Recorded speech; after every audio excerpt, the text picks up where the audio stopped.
big experiment today. We've brought on two guests onto the stream. This is Advent of Code Day 9.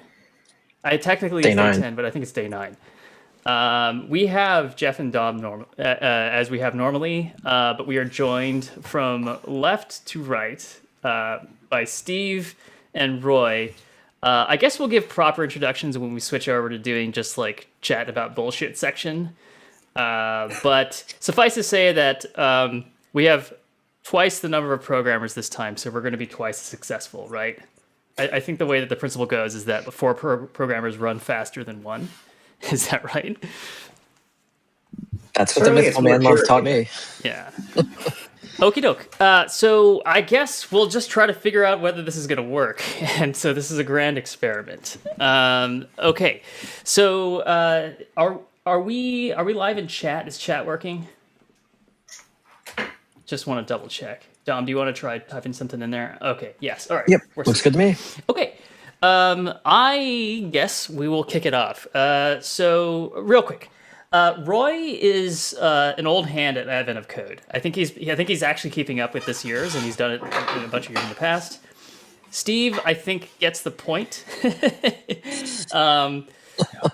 But he's a badass programmer, so hopefully he's bringing all the firepower tonight. And then me and Dom are kind of along for the ride here. Right.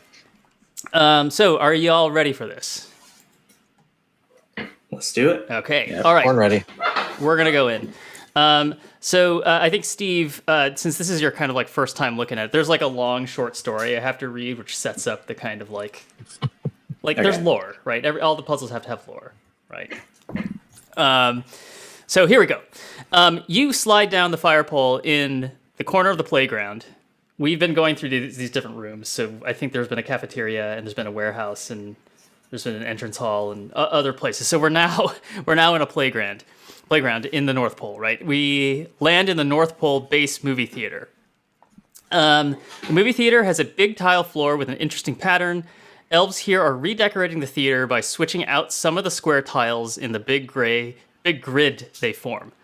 Some of the tiles are red. The elves would like to find the largest rectangle that uses red tiles for 2 of its opposite corners.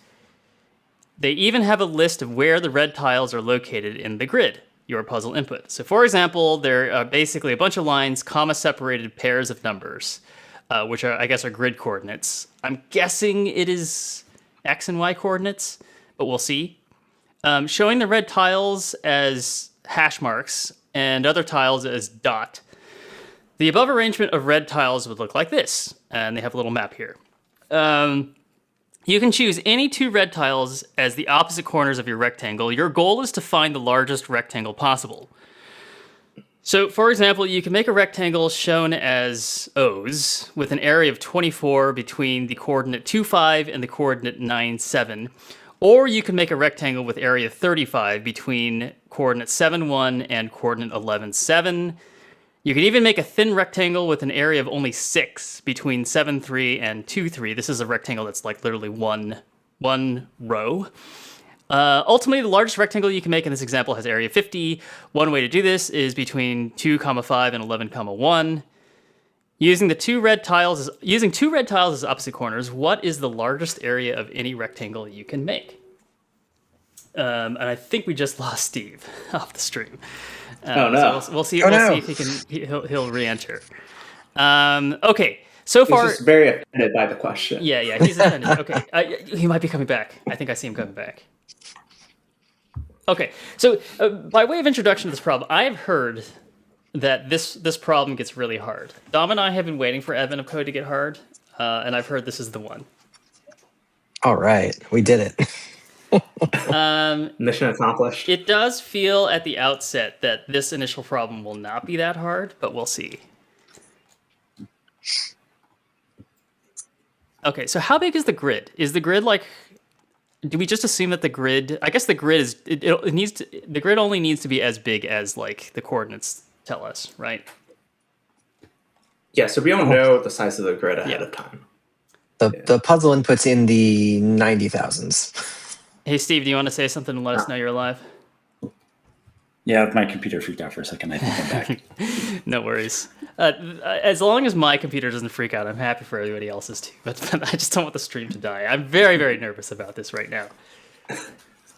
Okay. So I'm going to go ahead and just like copy some stuff into our workspace just so we can get started. So I've got the example in the example file. And then I'm going to grab our input, which usually takes a while because my internet is slow when I'm streaming. So bear with me here. Okay. Grabbing a bunch of stuff. And I'm going to copy our input in here. So the way that Dom usually and I work is we put the input in. We put the input in, but then we usually solve the example to make sure we can match the answer that the problem gives us. This is essentially just like a unit test case, right? So what is the answer again? The answer to this one is 50. And we're just trying to find the largest area of the rectangles, right? So that's a 5 by 10. Okay, yeah. So that's 50. And if we're reading the examples, what are we doing here? We're just grabbing pairwise coordinates, right? Something like that. So our points are just going to be. I'm just going to chug this out here. I guess it's like we're splitting along a comma. Yeah. And then percenting them. Yeah, we're parsing them. Yeah. And then just for hygiene, these are it's an array of 2 points. Is that right? Steve, if any of the TypeScript isms or JavaScript isms are confusing to you, just give us a holler and we'll explain it. I mean, so far, so good. Okay. Okay. So just to verify that we've done that correctly, I think that roughly looks right. Cool. Hopefully everyone can see that in the terminal. Okay, so anybody want to venture a sketch of the algorithm here? You can say it out loud if you don't want to type. I feel like I want to think of something more clever, but I can't, of just like calculating just the distance between all of them. And just like finding out which one's largest. Yeah. Or not distance, being like the length and width. Yeah. I mean, we could just like brute force it, right? Yeah. I mean, I don't know if that'll work with the larger input as well. Yeah, we are talking about like an n squared algorithm, right? Something like that. But I don't understand. I don't know if you can do better than that. I think we'll see. So we're gonna do like pairwise comparison. Is that right? And I think it usually goes like this.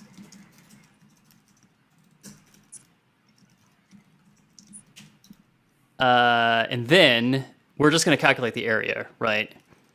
So I'm just going to call it A, which is points I, and B, which is points J, and then we'll just get the area, which is going to be what? It's going to be the maximum x coordinate minus the minimum x coordinate times the maximum y coordinate minus the minimum y coordinate. Does that sound right? Yeah. Okay. So. What's going on with this? With these two for loops? I don't think I understand your choice of starting and end points for these. Oh, I'm sorry. It should be this. So basically, I am trying to compare every point with every other point. Does that make sense? And that'll give us every single combination of points, like with two items in it. Did we lose Roy? I think we might have lost Roy. Oh, looks like he froze for a second. Yeah. Yeah. Okay. He'll be back. Steve, you're about to say something. Yeah. So you're iterating kind of like along a 1D space of points currently. The points right now are pairs of numbers. So we're not doing any kind of spatial iteration right now. We're just iterating over every single like coordinate that is available to us in the input. And then we're just sort of like saying, okay, those are our two corners of a particular rectangle. And then that's going to give us an area. Yeah. And we're going to see if that's the best one or not. Right? Okay, yeah. How do you get the, I don't know, XY that you're at back out while traversing this? Great question. Actually, we can do what's called a destructuring. Divide that out. Yeah. Yeah. Okay. Yeah. And so the area is going to be something like we're going to do like the width and times the height, right? So it's the maximum of ax and bx minus the minimum. This is going to be annoying. Something like that, and then that's going to be we're gonna do it times the height.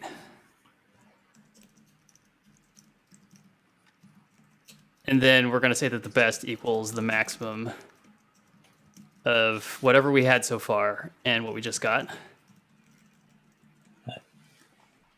How's that feeling?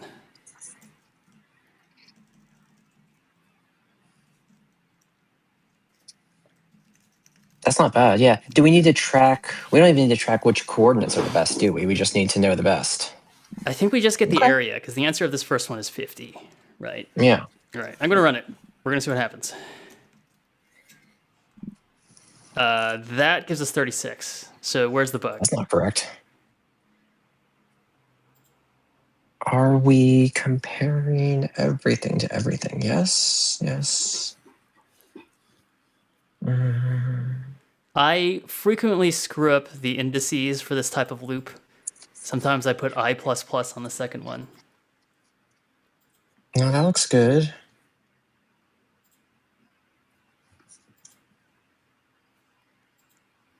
I hope we get Roy back. No, I'm nervous. He's lost in cyberspace. It's not where you want to be. No.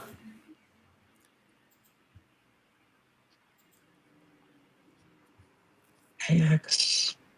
What are our oops? Is it plus What is- one? what is- Do we need to add one? Like if you are 1 unit away from something else, is that a width of 2? Is that what I'm missing here? Oh, that might be it. Yeah, Yeah, because this is 4 times 9, right? What we want is 5 times 10. Is that right? that's right. Okay, let's try with the input then. Not a number. Wait, where? But 50. What happened? Oh, with the you know input. what? I With the didn't save input. the input. Let's see. Maybe that was the issue. Okay, so I got this big long number. It looks strangely like int 32 max. Let's see how this goes. How you feeling? You feeling lucky? I'm feeling lucky. All right. Okay, we got it. Okay, so we'll see how part 2 is. So far, so good. I was worried about this one tonight, and I see Roy's video is coming back. Roy's That's good videos news. come back. I'm praying right now. It won't let me connect the camera setting. It says that Twitch does not have access to my camera, Oh, which is I'm not true. sorry about that. Well, you are showing up as like a circular head, so that's not the worst thing in the world, right? Yeah, you're a bit of a square, but Oh, fair. Well, we'll see what happens. We'll see what happens, right? Yeah, that was some unfortunate internet Yeah. issues. Yeah, tell me about it.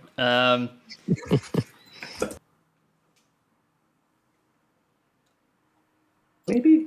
Yes, we got part 1. Part 1.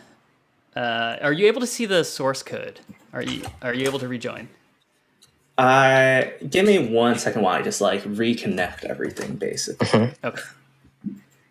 But I assume eventually I will. Okay. Sounds good. I'm gonna do a little bit of pointless grooming here. Because I'm averse to long lines.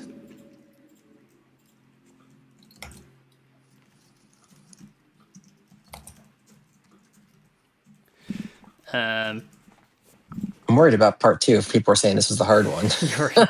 Okay. No, we got time. We'll get there. But We yeah, now I'm curious. Yeah, I'm trying to figure out how to sort my video in front of Roy's, because right now he's he's kind of in front of me a little bit. He's taking over your He's face. taking over my face. Oh no. I feel like I've done the right thing in OBS, but it's not working.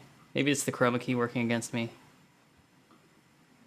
Ah well, such is my life.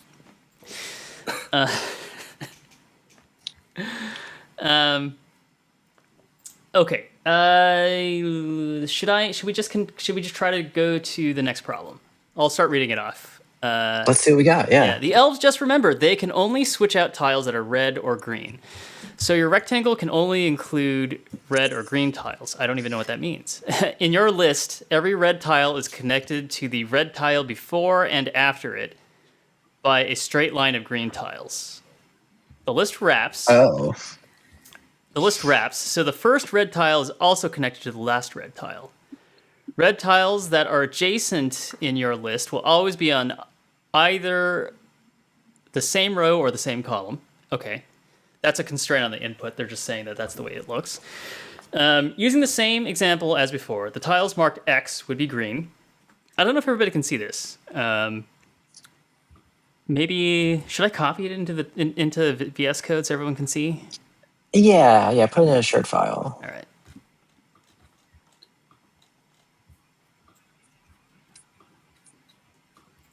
Okay. You know what? Let me make a new directory for part 2 or part B. And I didn't want to enter the directory, and then I will save this into part B. It is called prompt.txt. Okay, so what they're saying is every hash mark is in our input, and they are either going to say that like 2 consecutive points in the input will either share the same x coordinate or y coordinate, and they essentially form the vertices of a shape, right? So in addition, all the tiles inside of this loop of red and green tiles are also green. So in this example, these are the green tiles. Okay. So basically everything inside this area, besides the verts themselves, are green. The remaining tiles are never red nor green, so there's a bunch of empty space. The rectangle you choose still must have red tiles in opposite corners, but any other tiles it includes must now be red or green. This significantly limits your options. Oh, God, yeah. For example, you could make a rectangle out of red and green tiles with an area of 15 between 7.3 and 11.1. Or you could make a thin rectangle with an area of 3 between 9.7 and 9.5. The largest rectangle you can make in this example using only red and green tiles is area 24. And it gives you an example of how to do that. Using 2 red tiles as opposite corners, what is the largest area of any rectangle you can make using only red and green tiles? This is so much harder.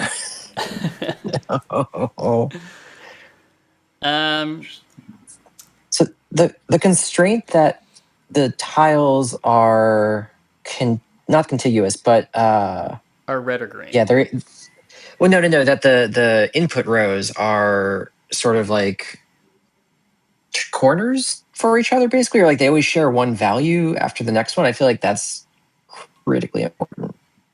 It wouldn't work otherwise, right? Because we wouldn't know how to fill this in, right? So, like, I imagine like one way we could do this potentially is that you could make either a 2D array or a set of points that are either red or green, and you could just like iterate over every rectangle and then add them all in there, right? I have the suspicion though that the input space is going to be massive, right? Like these numbers are really big. So it looks like it's like 100,000 by 100,000 square, right? At its extrema, right? So what's 100,000 times 100,000? It's 100 million. Very big number.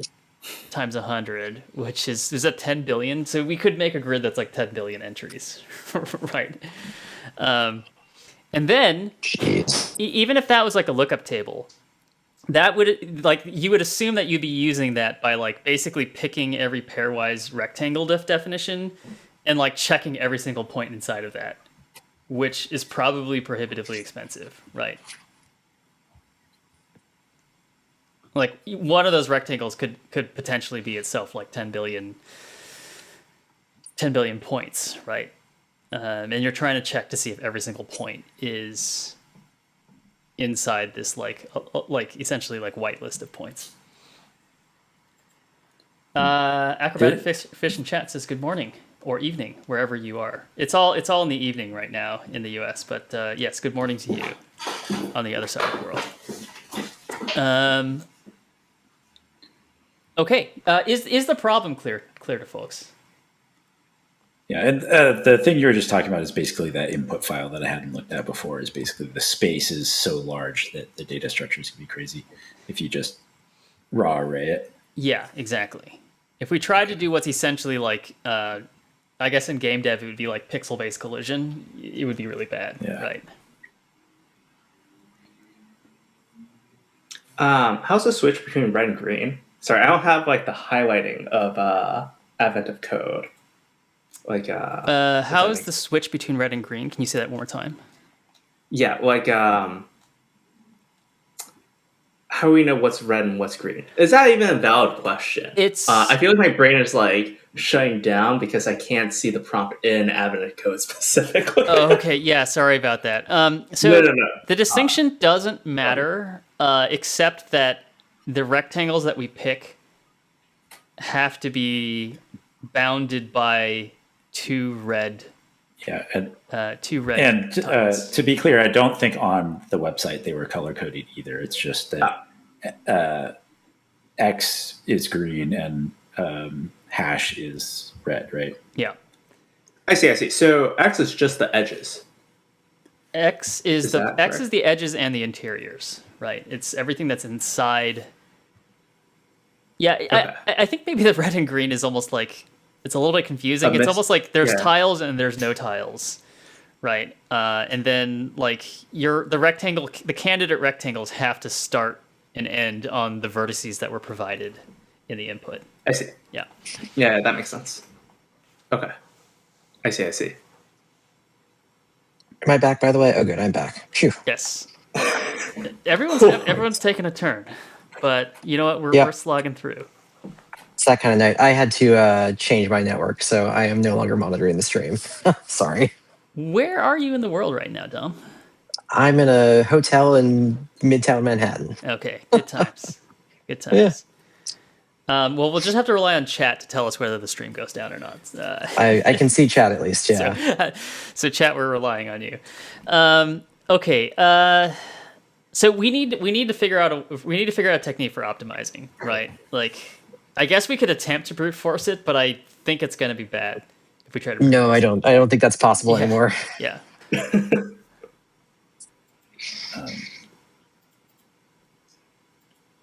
Based on the prompt, do you think there's actually multiple shapes? Sorry, can you say that again? Like, are there multiple polygons to choose from, or is there one contained shape that we need to generate? I see what you're saying. That is a good question. We could probably figure that out. There's some kind of crazy coordinates there, but yeah. We could take every rectangle and then check for overlaps between them. It would be a repeat of last night's problem. Actually, it's just like successively getting checking overlaps of different rectangles and then kind of merging them together into cohorts of overlapping rectangles. And if there's only one cohort at the end, then you know that they all overlap. Is that significant, Steve? Well, I'm curious if we can just basically find the space we actually care about, right? Or not.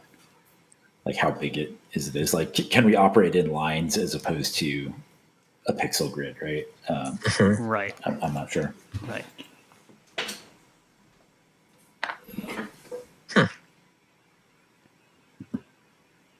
So the rest of the stream can be us sitting in silence as we think of. I mean, well, this one's a thinker. Yeah. So the opposite corners still have to be the coordinates, right? Like, how large is the search space if we eliminate all the ones that you have like a bunch where it'll basically be larger than like the shape, right? Oh, that's a good point.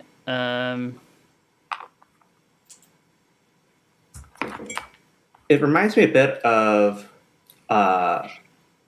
there's this one blog post by like the former CTO of Figma where it was about rendering fonts, and the whole thing was like, no, I'm gonna butcher it. I don't know, I'll find a link and post it like later or something. I was like waiting with bated breath. It's not relevant. I was waiting with bated breath for the end of that story, and I'm like, oh, okay, never mind. No. Disregard. Yeah. Yeah. Please ignore me from now on. I feel like this statement of tiles that are adjacent in your list will always be on either the same row or the same column is very important.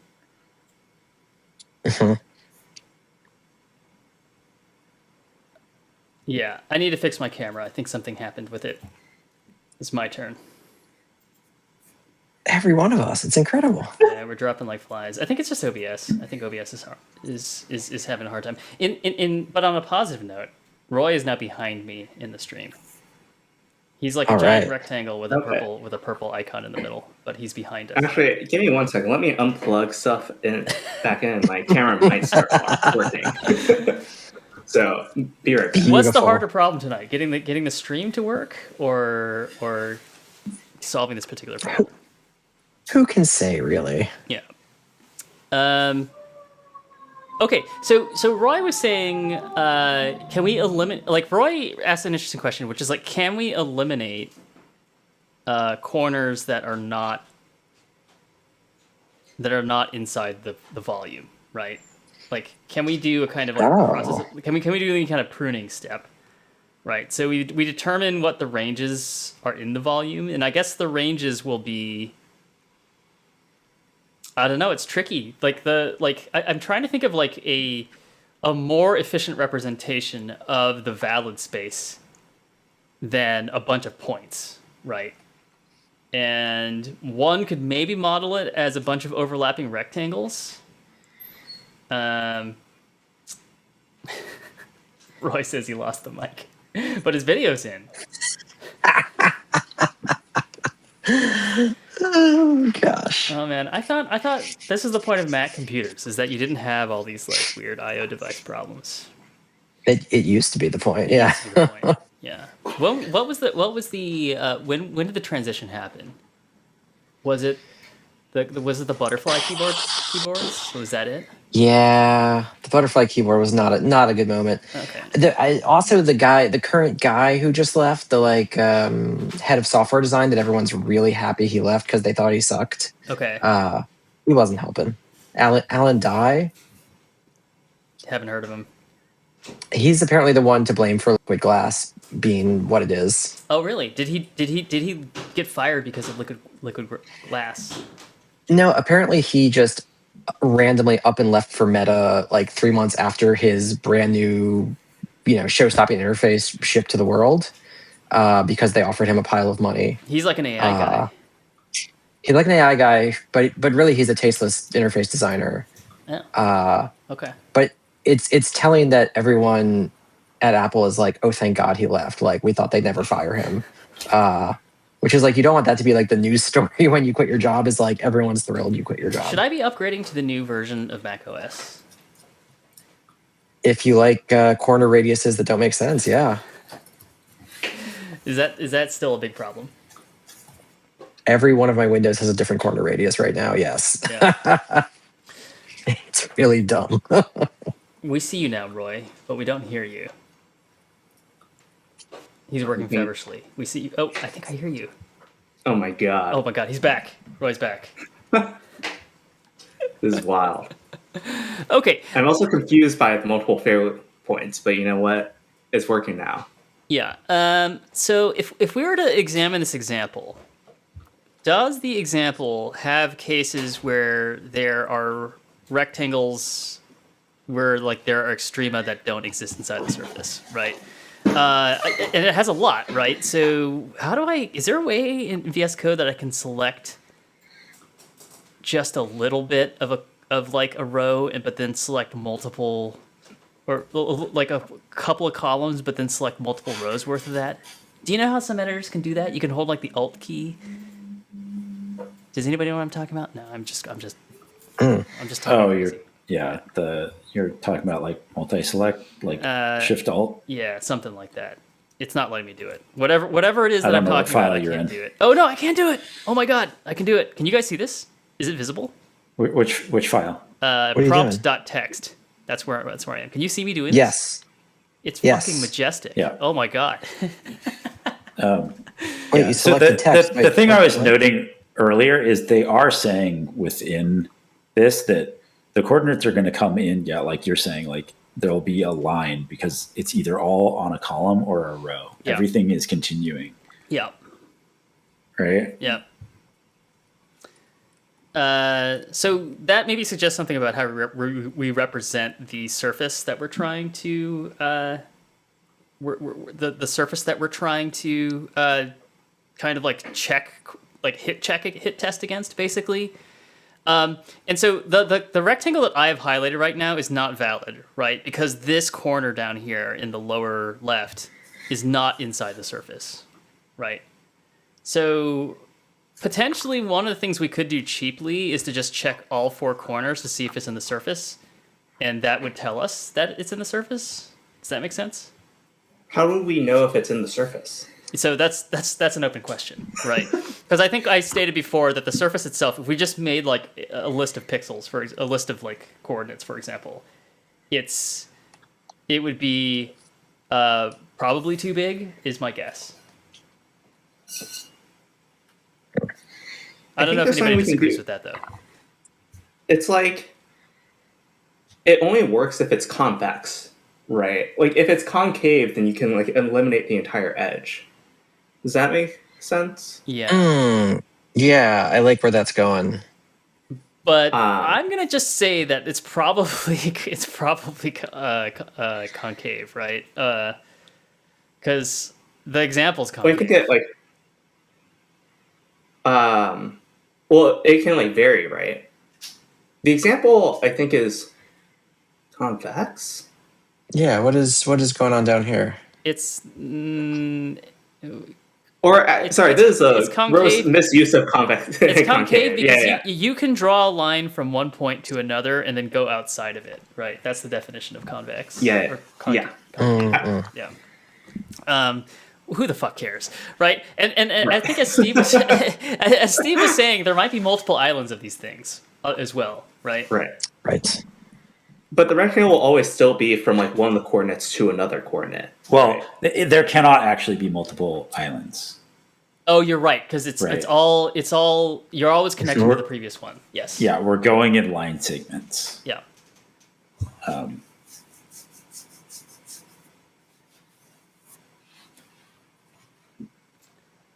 So that is the question: how much Right. like, So is the shape concave? Does that matter? different representations. We does. can do spans. We could encode spans, for example. So like every row, and there might be 100,000 rows, right? We can be a list of spans that are inside, and the spans are delineated by two numbers, right? The beginning and the end, inclusive. Because it can be concave, you can have multiple spans per row. I think that's the idea. I don't know if that's a cheaper representation.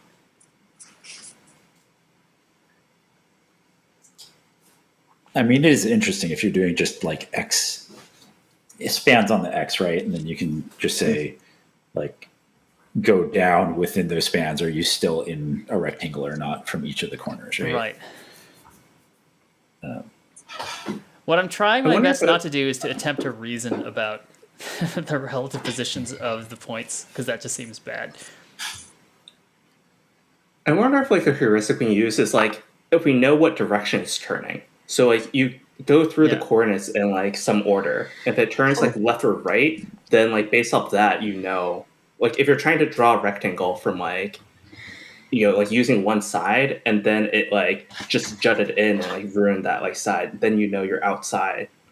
I'm using side a lot. Yeah, so I think to combine what you're saying and what Steve was saying before, like let's say for example, let me try to come up with like a complex example, right? Let's and I'm gonna just like go to the very bottom of this file, right? Let's say we have, and I'm just gonna use X to represent stuff,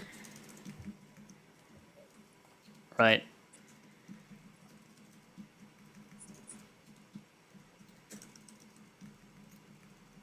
let's say you have something like that, and then you know that you have what is the Jeff, this is a U. huh? It's a U. Sorry. I'm being Yes, obnoxious. it's a U. So this would look like I think this, right? If I'm using their nomenclature correctly. Oh, and we have one more vertex right here, right? Yeah. So No, it'd be here. no. Oh, you're right. This shape is impossible if we can't have that We- vertex. Yeah, Yeah. you're right. Sorry, we need one more row. Is what it is. Yep. Sorry. Don't try to copy and paste. Don't learn from my mistakes here. I think the copy buffer and the undo buffer are very very contested territory in this sort of multiplayer world. So I think it would look like this, right? So if we were to encode spans, you would basically see like 2 points whose y coordinate are exactly the same, right? And then so your question is like, well, I probably have at least one more set of. I guess you're always going to go downwards. Is that right? Like, no, you're not always going to go down. You're going to go upwards, right? So you're like, okay. So I know these three on row 74. I'm just using the line numbers that are in this file, right? On row 74, we have these three that are a span. And then I know, like, I don't know, like the next point down here is down there. So I know that like I have this span on line 75 and this span on line 76, right? You know that for a fact, right? Unless the point previous to the first point was like this and it continued out to the left or something like that, right? I was looking up some algorithms because I realized this is maximum inscribed rectangle in a polygon. That Yeah. sounds about right. Yeah. And there is like a known algorithm for this, for what it's worth. Okay. Let's I mean, that would let's- basically on screen. Yeah. Maximum inscribed rectangle. Yeah, I just put a GitHub link for a thing I found, and I don't want to copy this, but like it is maybe just interesting. Or like, Is it GitHub or Stack Overflow? Should we go to Stack? I'll go to Stack. yeah, let's go to Stack. I mean, I found a couple references here, which I think are at least. The polygon containment problem has a complexity of big O of n cubed times m to the 3 times n plus m log n plus m complexity. Yeah. So apparently, convex makes this O of n is part of it. Well, I think we're concave, so. Or I like we can't even finish the example. True. But I don't think Advent of Code is this.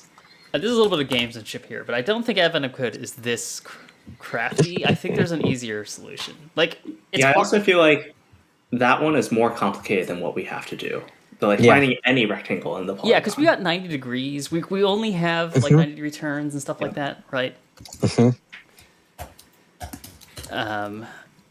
This is the perfect question to have for people.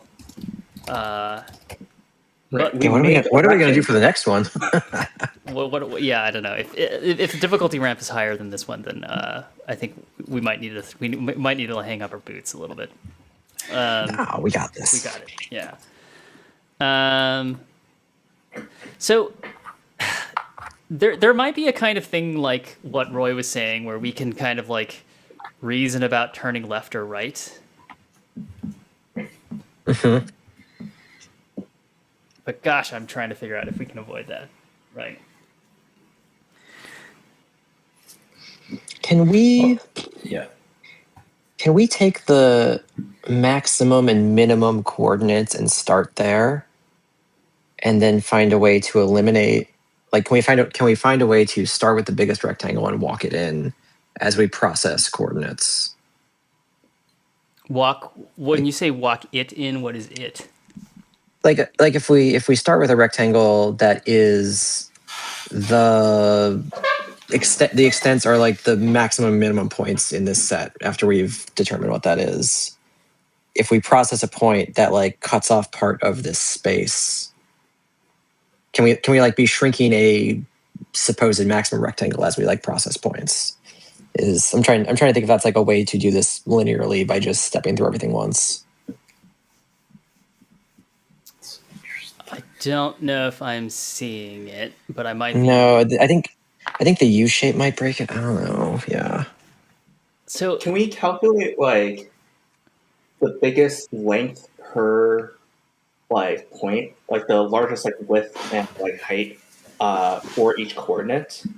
Because like either you're going to like run into another coordinate and it's going to turn, and so like you know that that is the length, or it's going to like turn the opposite direction, and so you can like, trace through that until it like passes like whatever like ray that like came from the original coordinate. Does that make sense? So like, hold on, if I move my cursor, like if we start like here and we want to find like the longest distant like length we have, we'll hit this coordinate, and then like because it turns this way, we can like follow through, and then like then once it like comes here, we know that like this is the end. So like in theory, the largest like rectangle that can be like drawn from like this is like this length and like this height. So how are you storing that? Are you reevaluating that so presumably? Yeah, it'd be like a depth first search for like each coordinate. So I'm assuming that the outer shell of this algorithm is going to be us, same thing as last time, iterating over pairs of points, right? To come up with a candidate rectangle, and then we're testing that rectangle against some data structure that will tell us whether or not all of the points in that rectangle are inside the surface, right? The target surface. So, Roy, are we? We already know that's in the surface. We don't, right? Well, that's the point of the point of the problem is that they're not always on the target surface, right? Sorry, I'm suggesting that we don't do it by pairs of points. That we do it by each point. Say more. Because then, like, I don't know if it's possible for it to not end up as a pair of points. Like, because it'll have to hit like some corner somewhere else. So I think by default, by like trying to have it in the surface, I'm positing, it's a conjecture that like you'll end up like having it hit another coordinate. And so all you need to do is just like for each coordinate, find the maximum length and width that you can like even have. And then that will just create the largest rectangle.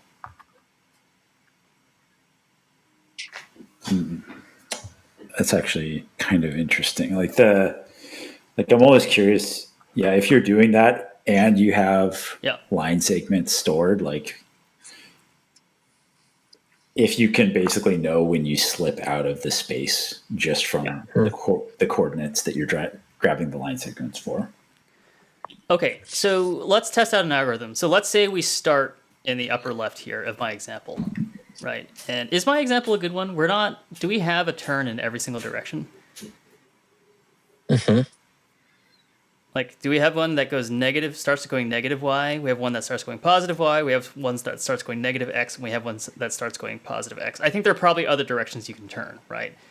I suppose I could make a hash symbol, and that would be like, or cross, like a cross would do it, right? That would basically let us enumerate every single edge case, right? Because you basically, with a cross shape, you'd have every single possible direction change, I think. Is that right? Check me on that. I think this is a good shape, though. This is complex. Let's run it on this. Dom likes my U shape. I'm pleased. I like the U. Okay, so running Roy's algorithm, starting in the upper left. First of all, the next point is going to be going positive in the x direction, right? So we go positive in the x direction, and so that we know that the largest, and then it stops, right?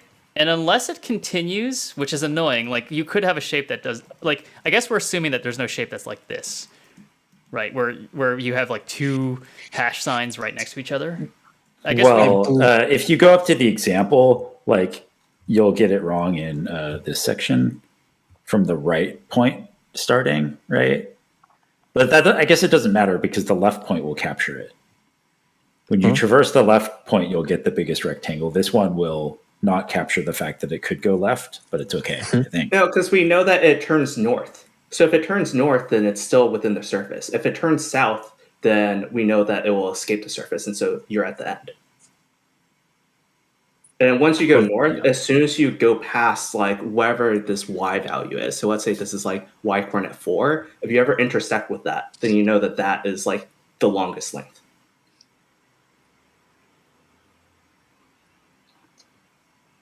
Okay, so maybe let's continue let's continue the exercise, right? We start in the upper left, and we look at the next point, and the next point has a positive x displacement from the current one, right? Let us further assume as another simplification that you're not going to have 2 points that are immediately right next to each other. I think that would blow up any algorithm that we write, right?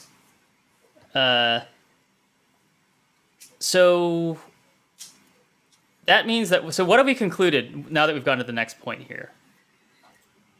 Is that we know that the largest rectangle that this hash symbol, the first hash symbol can have is like of width 3.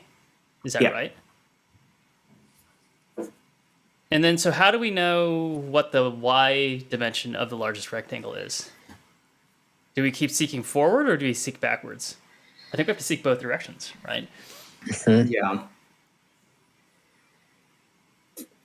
I'm also realizing that my conjecture is wrong because insofar as this was the largest rectangle, the other point would not be a red tile. It would be a green tile. The largest Maybe rectangle for that's this okay, example though. is the bottom 2 rows are the largest rectangle for this, right? Because they're fully contained in red and green. Wait, but I thought the corners still need to both be red. The corners do need to be both be red. The corners, need to be red. vertices Okay. of the polygon.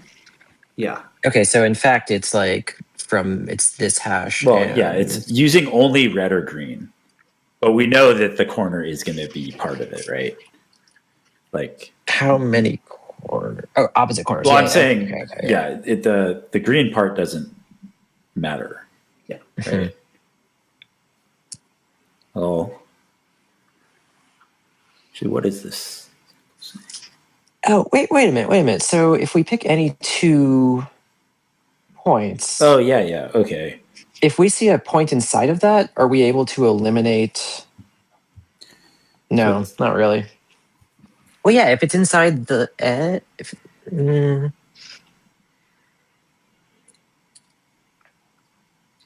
yeah, for any rectangle, if there's a point in the interior, do we know that means but yeah, that rect isn't in? Yeah.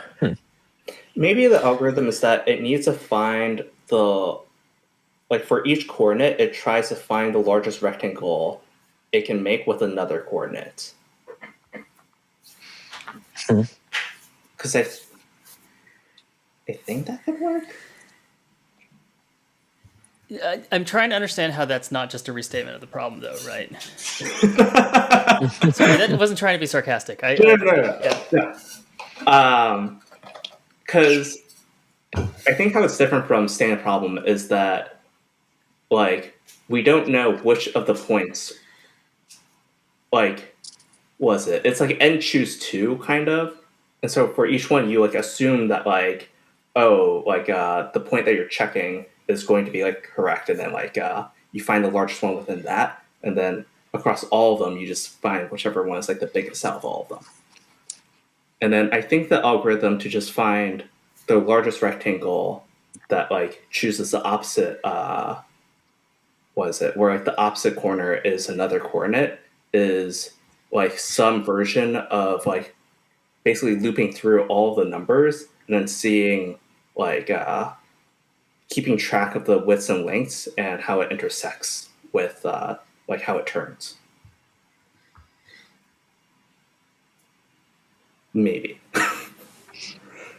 Right. I mean, maybe the kind of piece that I'm taking away from that is like, okay, let's say we do pick. Let's go back to my comment about the search. Right, I think the search structure is like one major. Like either I think there are two sort of like overarching structures of this. Either you pick 2 points, you pick 2 vertices arbitrarily, and then somehow try to hit test that rectangle against the polygon, right? Or you start with one. You do the direction that I think Roy was going on about 5 or 10 minutes ago, where you pick a vertex, and then you sort of try to iteratively go from there and then search along edges or something like that until you get to another vertex that is subsumed by the entire path that's before it, right? Oh, can we do that? Like if we scan, What do you mean by subsume? if you But in start general, if you start with one vertex and you scan along the edges,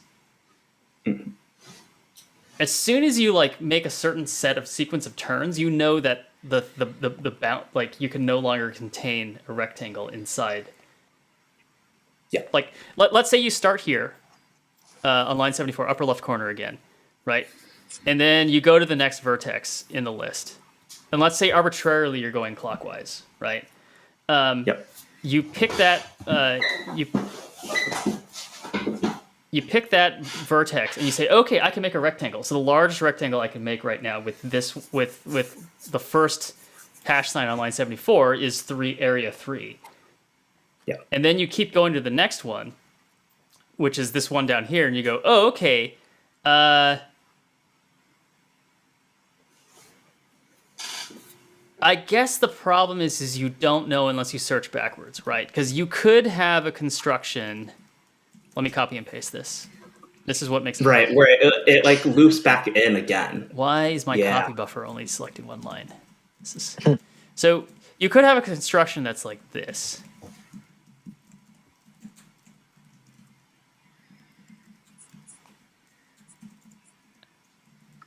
Where the algorithm was saying, okay, well, I'm on line 80, and then I'm going over to the right, and then I found the other hash sign, and I have a rectangle of 3. That's the best I've gotten so far. Now I keep going, and I get to this one down here, right? And you would think, oh, now I have a rectangle of 9, but the problem is that this one, something is missing, right? So we get back to this, like, we can't arbitrarily, like. Maybe it's you need to search both forward and back, and then once you have those, you try to like triangulate like what the like coordinate of a valid corner like point is. Can someone restate the back and forward? I guess what are we doing here? Yeah. So where I was going, which I don't think works, is that somehow you can like incrementally go to the next clockwise point. You're basically trying to, given a particular vertex, go to the next clockwise neighbor, and you know for a fact that I think it's the first time you do this. You know for a fact that that's a rectangle, right? Because it's either on the same row or on the same column, right? Yeah. Now you go to the next most you go clockwise one more, and the idea of the algorithm would be to say like, is that rectangle inside of the polygon, right? But the problem is that just returns us back to the original question, right? Like I think we've just deferred the question by one hop. So I don't think this is going to work. I'm not sure I follow. Sorry, we can also move on. That's fine. We don't need to move on for another 15 minutes or so. I don't know, like how. Oh God. Oh no. Okay. There's nothing to move on to except our chat, right? Can we? Oh yeah, go for it, Steve. Yeah, I was wondering, is there any reliable thing about the lines? Like if you cross a line, like I'm trying to think of the examples. Like I'm basically thinking if you have the spans and you can go like on your spans on your row until the end of it, but also compare the ones crossing to see if you're like moving in or out of the shape, if that's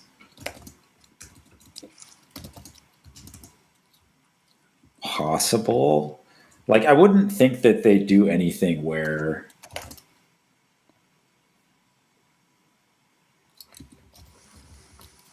yeah, if you cross any span, you would be exiting the shape, right?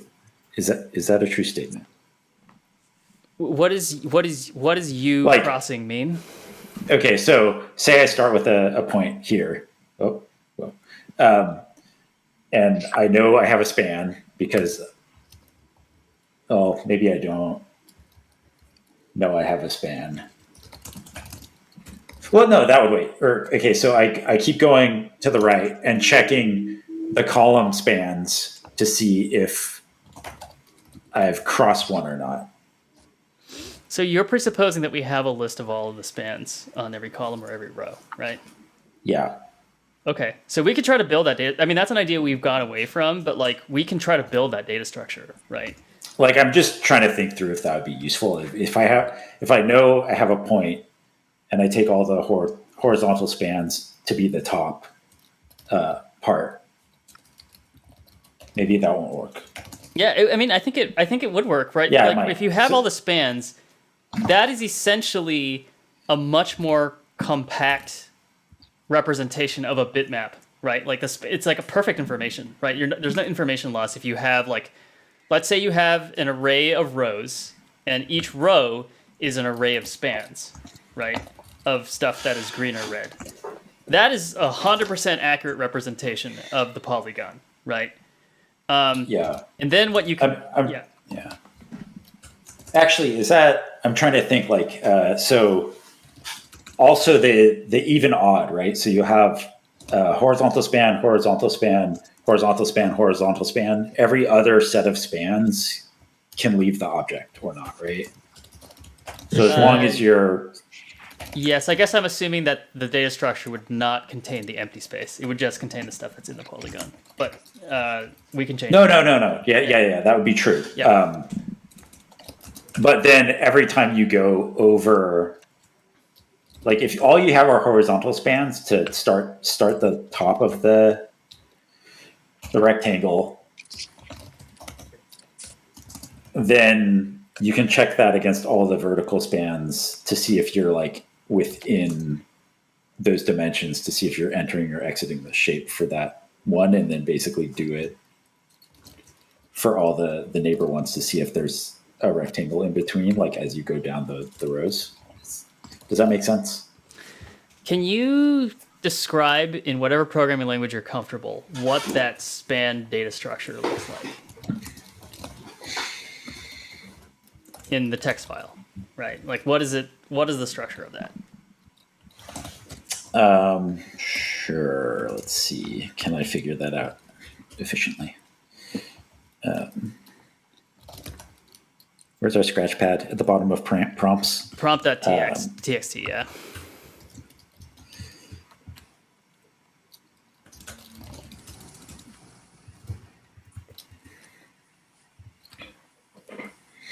So it'd be like, what would it look like? It'd be like start end.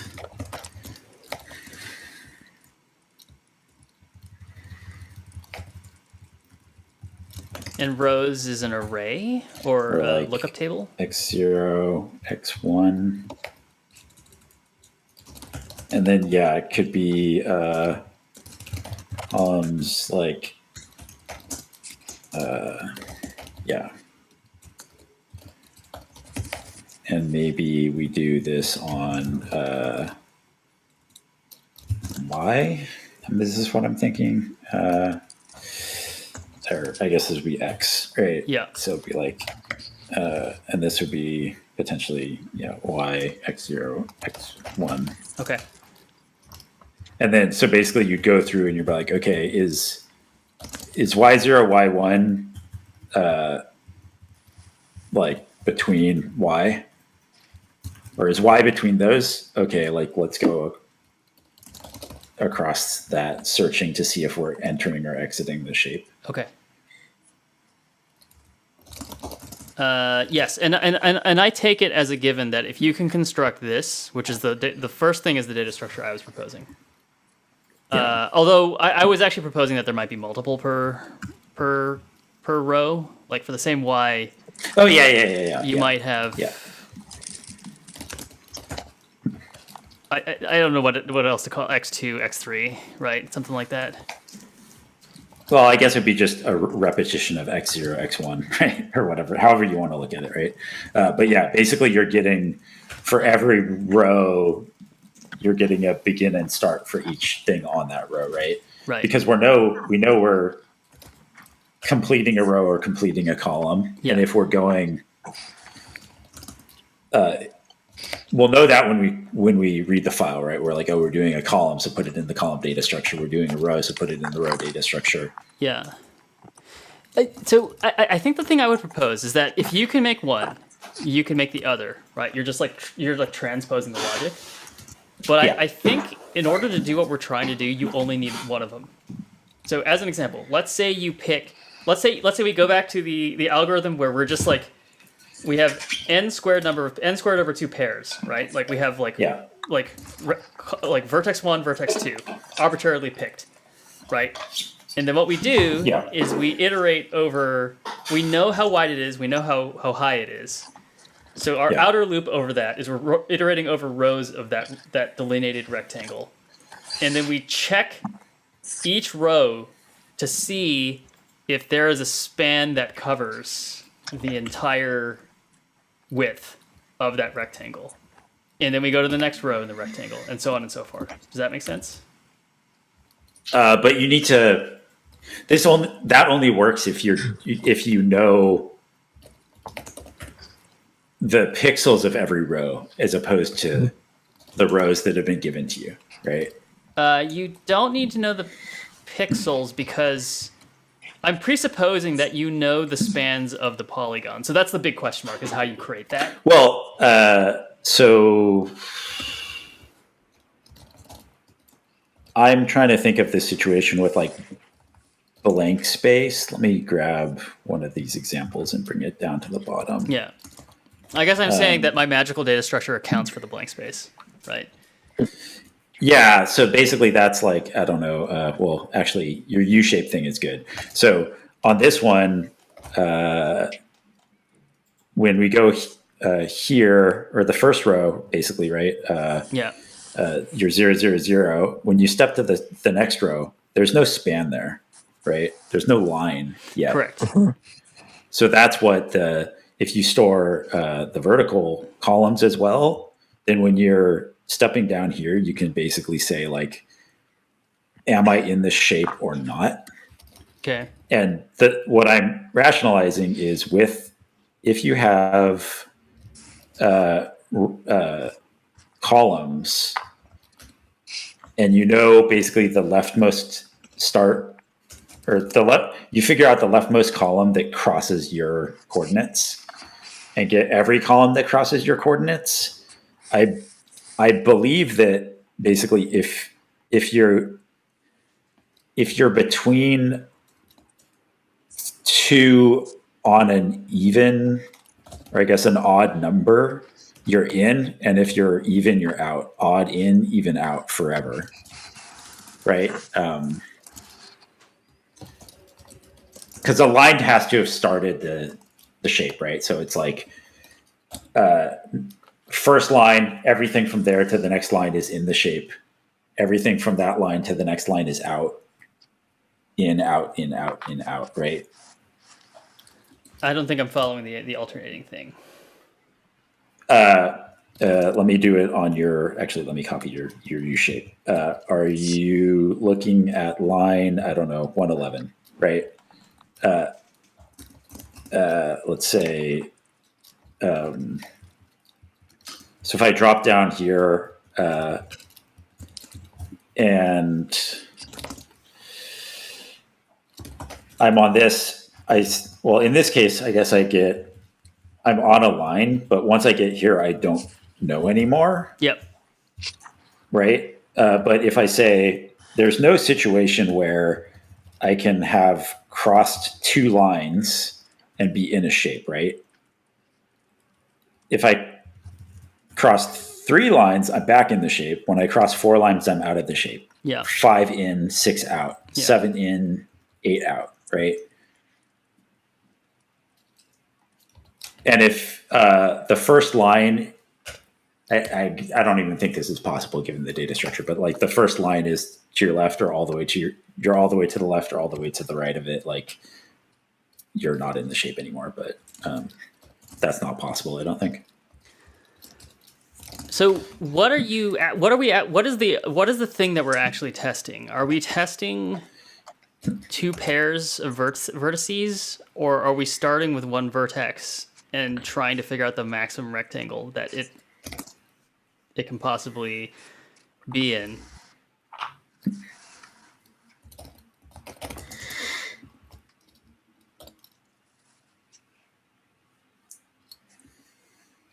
I guess one leads to the other. Well, like, so for example, like if you said, like, give me a particular vertex and I'm going to calculate the largest rectangular area that is in the polygon, regardless if the other extremum is an actual vertex, that's fine.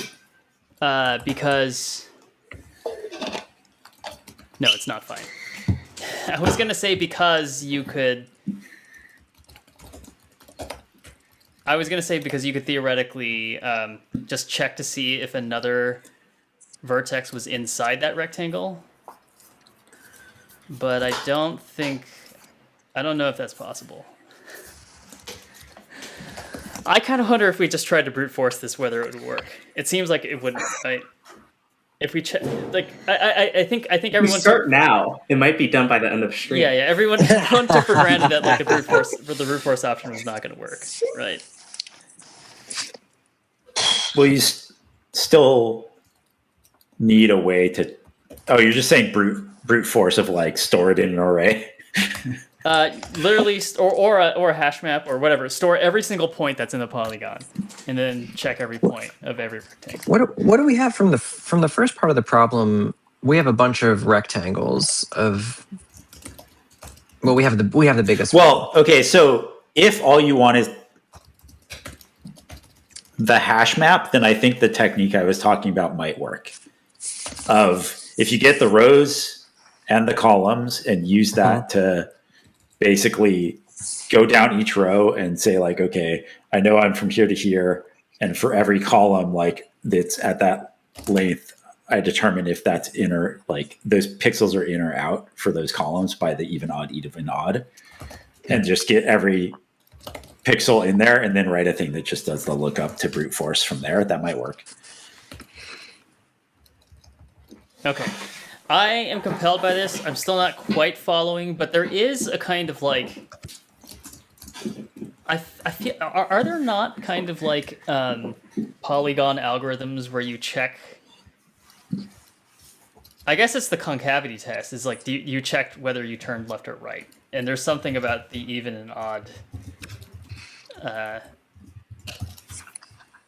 I think what it is like, I think there's like a way to determine whether or not like a surface has a hole in it or not by like checking even and odd or something like that. There's like sort of like vague 2D geometry problem that sort of sounds. Actually, I'm curious if this is what I'm trying to describe. Let me double check.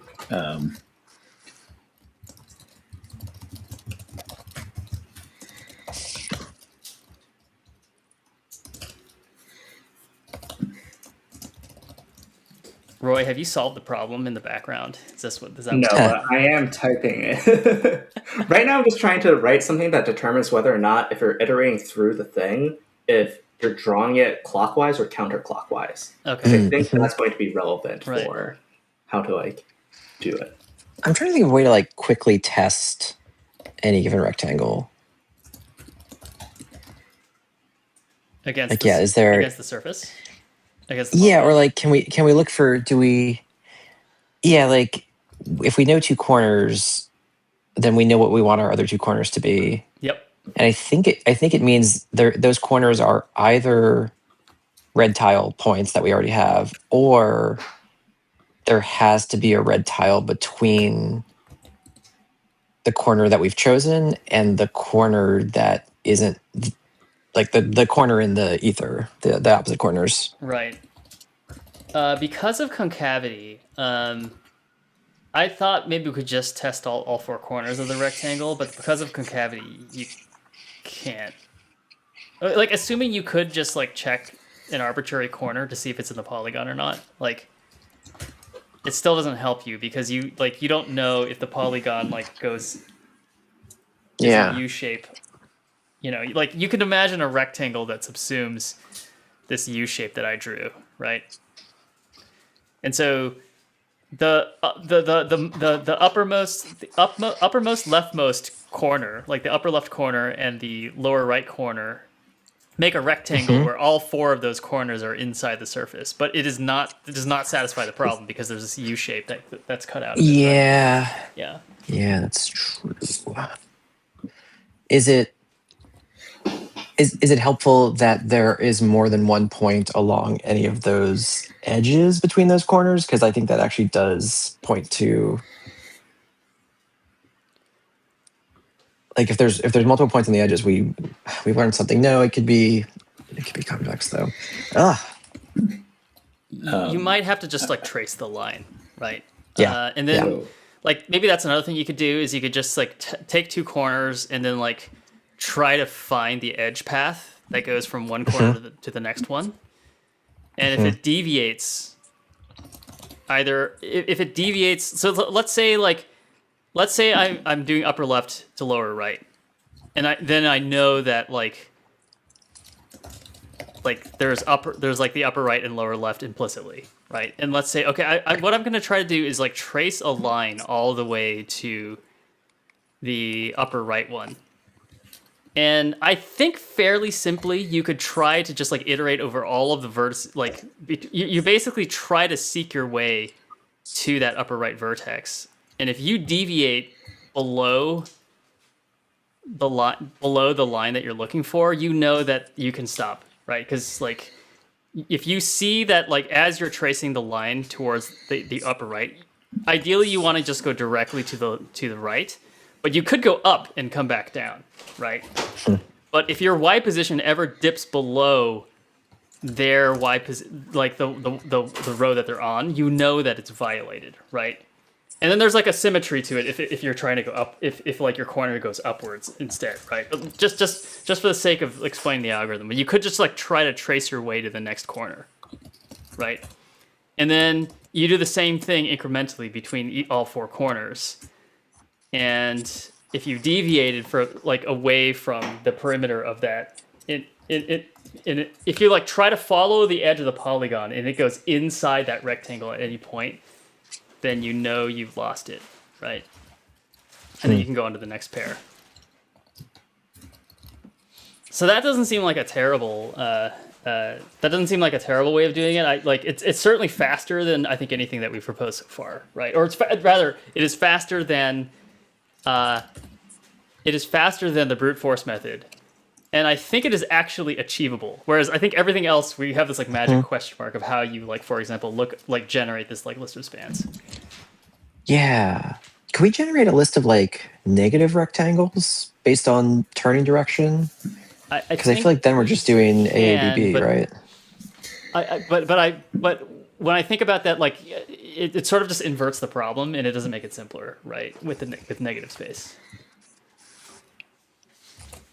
But it gives us a set of rectangles that if any of our chosen ones intersect with, we know they're out. Sure. Yeah. Yeah.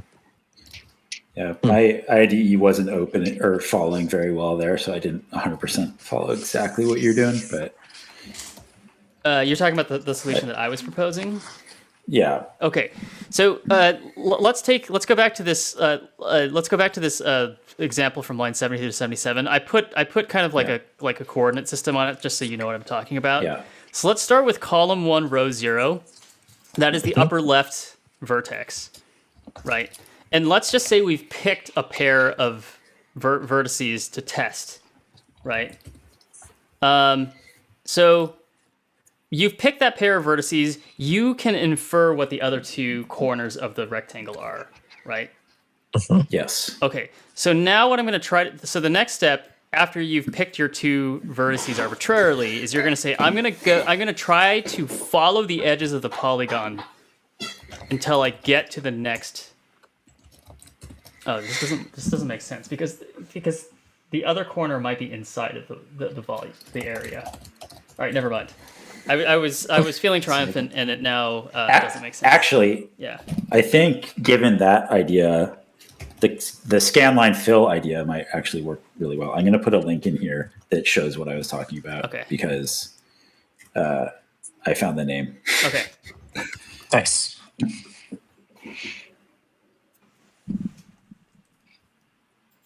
So like,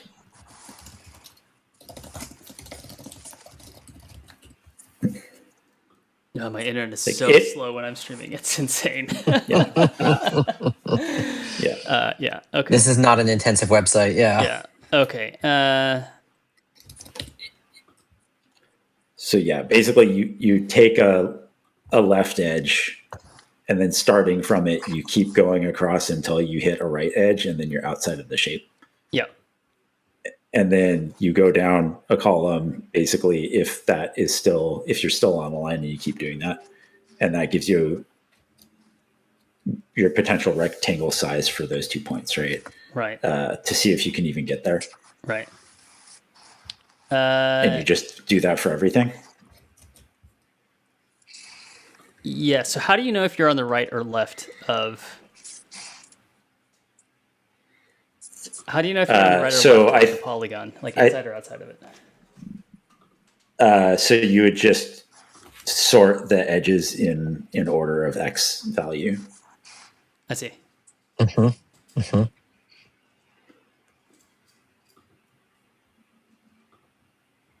Yeah, I think that's probably the answer. I think that's probably it. Although, are we not still checking every single pixel? Are we checking every single pixel of every rectangle, or are we allowed? Can we jump? I think we can jump, right? You could jump. Yeah. Okay. All right. I think I kind of get it, but I think we should also kind of transition. So You don't want to write the code, okay? well, we could. It's gonna take us to the end, but we could try to write the code. What do you guys want to do? Do you want to talk about AI, or do you want to try to finish this? That's a tough choice. The problem is AI could finish this for us, and I want to beat the AI. No, we can't allow that. Yeah. We can't let the machines think I kind of for want us. to talk about AI. I just want to get your Okay, takes okay. as people who work in the field, right?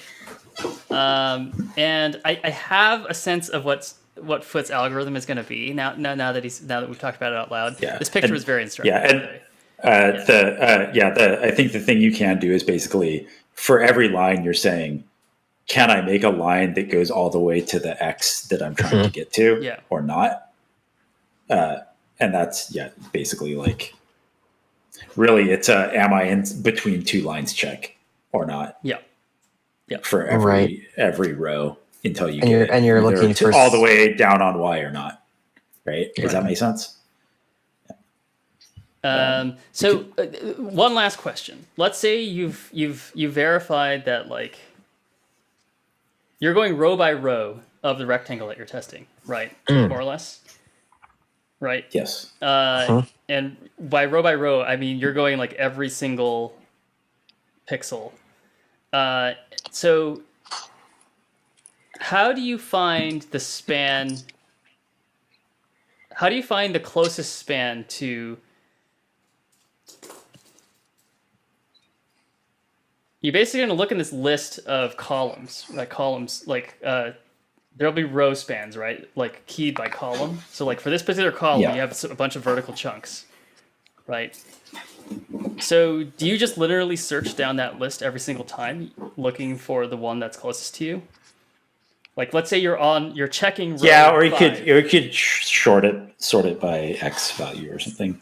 and then like binary search it or something like that, or I mean, I don't remember how long that file was, but yeah, maybe not. okay, yeah, okay. I think I'm following. Okay, so we'll figure out a way to actually put it in there. I don't know. We don't have a stream tomorrow night, but I don't know. We'll do on Thursday, and if you guys want to join, we can either continue doing this problem or we can go on to the next one. Because we'll have I think 2 in the hopper at that point. Oh, Okay. I feel like what I want is like a show and tell. Yeah, bring in your solutions or just come in and be like, Oh, that didn't work. We can do it that way too. I've like almost got an idea for this. Okay, yeah. Well, Dom, you can work on it tomorrow. I'm gonna write this on the train tomorrow. Yeah. Or I'll stream it myself. Yeah. Okay. All right. So thank you for humoring me. I do want to hear what you guys think about AI. Okay. So the question, like where I want to go, like trajectory wise with this conversation, is because we're all professional programmers. We've all kind of suffered through various degrees of vibe coding over the last 10 months, plus n number of years of doing AI as a search replacement, n number of years of having Copilot autocomplete. And I kind of want to know, first of all, like, I think this sort of the outline of this is like what your life has been like. Where do you think that's going to go? Do you feel like you're going to have a job or not? Or like all kinds of dramatic things we can conclude. But then I also kind of want to take the arc towards video games in particular, because this is technically a video game stream. And curious to know to what degree, like, what do we think game development is going to look like if it's going to change at all going forward? Does that sort of feel okay? Yeah. Okay. Makes sense. Well, let me start with Foot, because I think I'm like, or Steve. Like I think I'm like least familiar with your process. So I'm kind of curious, like what is the level of like AI-ness of your current job? For the most part, it's like either short utilities or looking up APIs, asking questions, that sort of thing. When you say short utilities, you mean like you're asking an AI to generate it for you? Yeah, like, hey, I want to, I don't know, traverse all the objects in the hierarchy, do this thing, blah, blah, blah, spit out a list or whatever, right? Okay, yeah. Those are really easy to just, vibe code up, I guess, and plop the function in and you're good to go, right?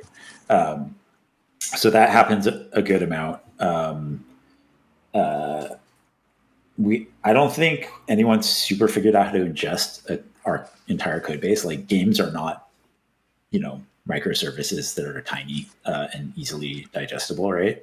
Yeah. And then a bunch of our logic crosses over into like prefabs and that sort of thing that are artist driven that aren't particularly, like LLMs aren't particularly good at that yet. So there's a lot of breaking points in the work that I do, and then I'm also kind of on the system side as well. So breaking stuff is not okay at all. So it hasn't completely infested the way we work yet, but I can very much see fields within engineering where I see that like on the doorsteps, right? Right. And then the like, hey, going really crazy, I don't know, the agentic coding and kicking off 5 at once, and the video you sent of like using specs and having AI document and using that for context. I haven't tried that. I've seen enough people talk about it where it's like, okay, maybe that makes what they're capable of scarier and more immediate. But that's also a lot of like, I would call that like engineering work. It's just different. Maybe less people, which could be scary for juniors or the industry size potentially. Yeah. Cool. I want to get to that in a second, but I kind of want to establish like a ground level of like where everybody's at right now.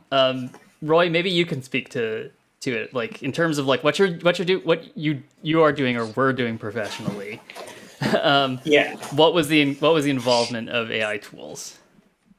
Yeah, I think it really varies. I guess like I kind of get the feeling that like outside of a few like vocal people on Twitter, no one really like knows how to use AI as a whole. And because everyone's code bases are so different, or like the systems are so different, or the processes, security practices, etc., it's like not really even like a one-stop like or like or that one-stop shop where to like onboard and like learn how to like use AI. Some stuff that I've done was that we had like a hackathon week thing where I made it so that like basically wired up Asana to like Claude Code. So like any task in Asana, you can basically just like @ mention the Claude code and it would run it in like a GitHub action and just like do a thing. And so that was great for like quality fixes or like stuff just like deep in the backlog. And then I realized as doing that a lot of the tasks were very poorly written. Like, you know, we like to think of the task as like, oh, it has like the perfect like instructions or whatever. Well, a lot of times it's just like, oh, like a really tiny description, and then it's like You're saying that the agent emitted bad code. No, like in the Asana task, like the task was poorly defined. I see what you're saying. Yeah. And so then I had like a separate script that I would run where basically, you know, it was just because like MCP had been like that well formulated then. And so, you know, I would like go into the Slack link, copy and paste that into the task, and then like pipe that into Claude Code and be like, hey, here's like a task template of like, you know, what the goal is. Like, you know, here you can like fill out like code pointers or whatever, look through your code base and like fill out this task and like write into a markdown file. And I'll copy the markdown file into Asana and then tell the agent like based off that output, like go fix the thing. And that was like pretty good. So basically before you told the LM to fix it, you told it to fix the bug report. Yeah. But then our security team was like, this is not ready yet, so please stop using it. So what does that mean? They didn't want to pipe the contents of like company like they didn't want something that could just like, even though it was in a GitHub action and had access to the entire like repo, be able to just do arbitrary code execution, which is a very fair concern. That's super reasonable. Yeah. They're like, yeah, this is cool for a hackathon project, but we're going to do this the real way now. Right. Okay. And then I guess like outside of that, I use like cursor bits. It really varies. One thing that I realized in like my last week of work, so we have, if you're doing like front end work, we have a whole like translation layer, but all the strings are like in like a separate JSON file. And so like when you're just like typing normally, it's actually just kind of annoying and breaks flow if you want to just like type, like write the string somewhere else and then like re-import that back into like wherever file you're editing. And so I realized you could just type out the strings normally in the code and then just like open the cursor tab and be like, hey, like I just added this. Can you just change all these strings into the translated file? And then like you point it to like the file, like you give it the code pointers, and it just like fixes everything up. And I think we've all dealt with systems like this for localization, right? Where like in the kind of specification of the UI or whatever you're doing, you don't actually put the literal strings that are going to go in there. You put a reference to some kind of like essentially like a database entry, and that has all the localized data, so that at like runtime basically it'll actually find the literal stuff. I think that's what Roy is referring to. Yeah. Yes, that is good context setting that I did not do. No, don't worry about it. So it does sound though like what you're using this for right now is like either you kind of have this like relatively isolated greenfield thing that you're putting together, right? That's not connected to a bunch of other stuff, or it is kind of doing like a smaller text modification task for you that doesn't necessarily involve understanding how the code works on a deep level, right? Yeah, I think it does really well when the instructions are clear. Yeah. And then if the instructions are not clear, is it that you didn't put in enough effort to make the instructions more clear? Or is it that like actually the problem is hard, that's why the instructions are not clear? Yeah. What about you, Dom? I mean, I'm using it every day. I'm writing major features at my company with just mostly Claude code. I don't know. I like it. I like having a little coding intern. What is the actual flow for you? And like, give me an example of like how big the feature is that you're having Claude code write. I just had it like refactor my entire super user system, which is not sensitive. But what we had was so bad that it was really easy to improve upon. I get a lot of mileage out of Claude for Go, not so much for my front end stuff, which is an Angular, an obscure, unused framework. But yeah, I don't know. Like my job is reviewing so many pull requests that like I have Claude doing the simple matter of programming for me while I'm like reviewing code. Right. I don't hate it. It's not bad. Are you start prompting and hope you get there sort of person, or you create a plan, let it execute? How much I don't know, system prompting or sub agents you use, that sort of thing? I don't do much system prompting, but I always have it generate a plan for me. And like sort of I have it edit the plan as we're going before I let it fully execute. And I found that's been a really successful way to like not have it go off in left field. Like if it's got a plan and I've like had to remove items and change things from the plan, by the time I tell it to go, it does a pretty good job. Yeah. So yeah, I just started using Cloud Code, and I did have a experience that I was impressed with, of just like the first couple of things where it's like, it's not doing it at all. And then basically I was upgrading from a side project from, I don't know, old Unity to like Unity 6. And one of the assets I had just like stopped compiling. You're like, okay, I'm doing something else. Let me see if, code in turn can do this. And the first couple of things, it's like makes that line compile, but you're like, yeah, you're still using old APIs. And eventually you're like, hey, go look up the APIs, look at the reference, all this stuff. And it's like, okay, gotcha. And it like starts being like, hey, can I look at this URL, that URL, this URL? I'm like, yeah, go for it. And it came back. I haven't seen if it does what it needs to, because the asset wasn't important, but like it made it in that case. And you're like, okay, now that I kind of understand it, it's like, okay, how far can I go with this one? Which seems more capable than when I was using Cursor or anything like that. Right. I feel like for me, I've had the experience of like having the kind of one-off project that isn't connected to anything else, and I've used basically Cloud Code or the equivalent to kind of emit 95% of the code, right? Or even 100%, probably, right? I think like Roy, Roy and I used to work at the same company, except now he's kind of crossed the rainbow bridge, so to speak, and now he's happily a gentleman of leisure. So we've participated in like similar type hackathon type situations, and that's just like the perfect context to just like let AI go do something. I have always felt a certain amount of FOMO, and I've been trying to reflect on what that is about people who do really get like an incredible experience out of it. And I think at this point right now, it might just be because the corner of the code base I currently occupy is almost intractable, in the sense that like I cannot even describe how something works, right? Like how it works is literally like the text of like thousands of lines of code that are tightly intertwined in like literally line over line, condition over condition ways. Lots of things that reach into other things.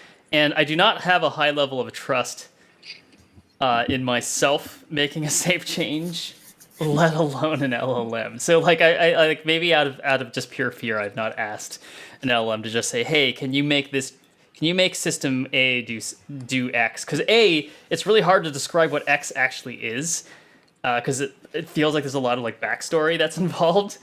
And then I also don't know if it's going to go and like read all the things and take the appropriate amount of care, Let me ask a dumb question. Yeah. Have you asked Claude to explain it? Explain the code you're looking at. Yeah, so that's the other use case, right? Like, so like I think that's kind of like a cool thing that I've started to do, is to ask like, hey, can you explain the general assumptions about this system?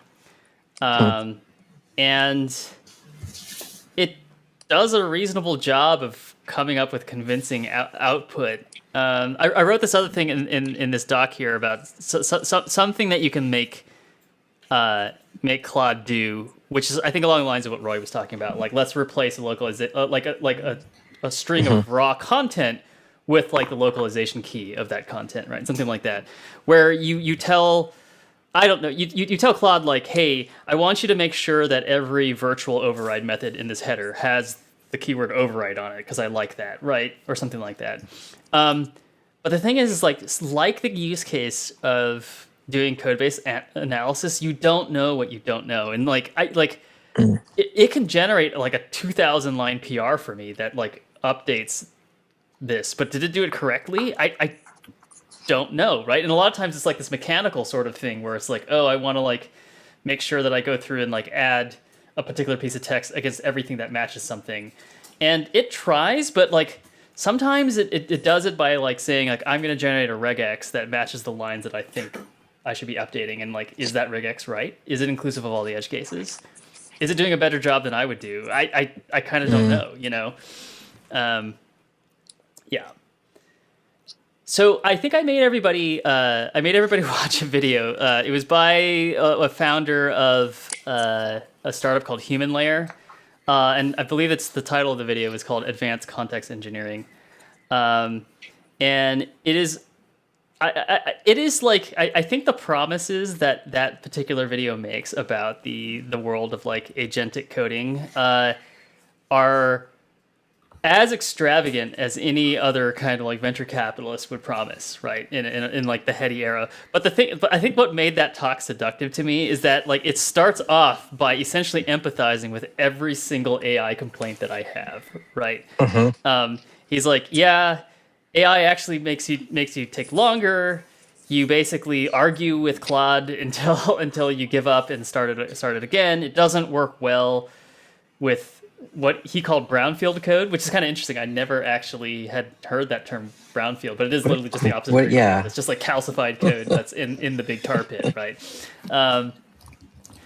So with somebody who kind of like who kind of reeled me in with the bait of like saying like, yes, I empathize with your AI struggles, and then he kind of like hit me with the right hook of saying like, actually no, you should commit all of your prompts to source control, and you know, like the only code that you're ever going to look at are the tests, and you're just going to review specs the entire time.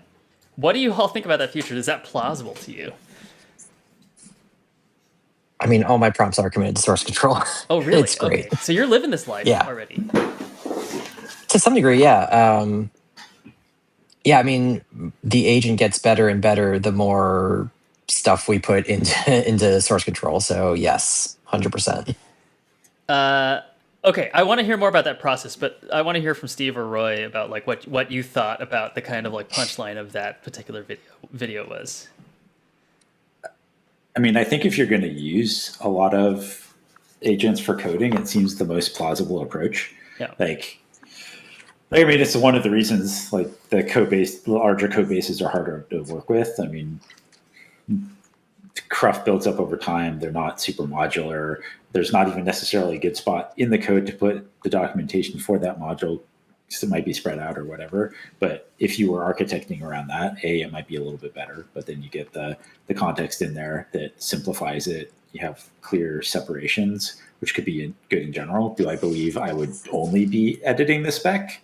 I'm not sure yet. That feels a little far-fetched to me, but like moving in that direction, if you were starting a greenfield project that wanted to be really efficient with context, it feels pretty plausible to me. I mean, would you do that like as if you had a totally greenfield project as your next thing, would you do that? If it was to learn about AI, yeah. Okay. Well, then why the hesitation?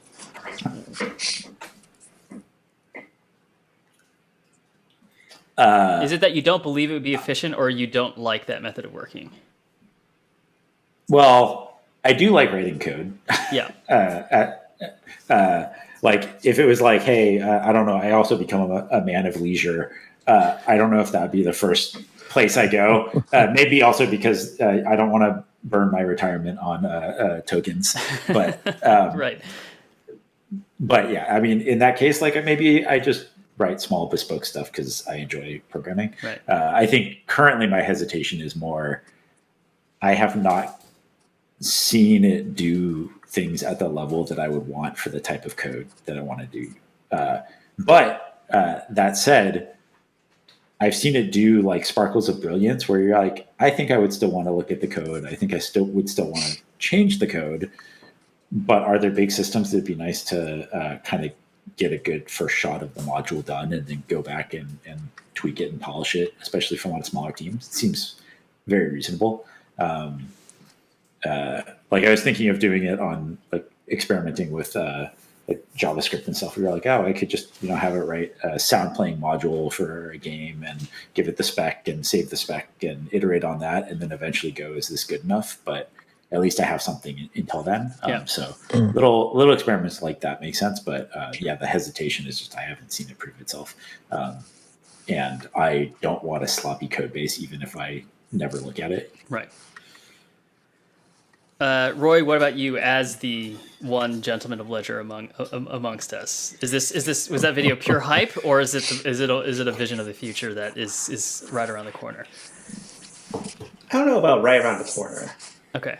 I am maybe like a bit AI pilled. I do think that like the industry is trending towards this. Yes. I don't know. There's like an article in Hacker News that I read a while back on like I think the title was like how to see like a software company or something. And it was basically describing like legible and illegible work. So like legible work is like everything that's like processized, whether it be like performance reviews or like you like have a meeting about like what the KPIs are, like you write like the TDD, you go through that. I actually think all that work is like perfect for like eventually in like 3 to 5 years, AI will take all of it.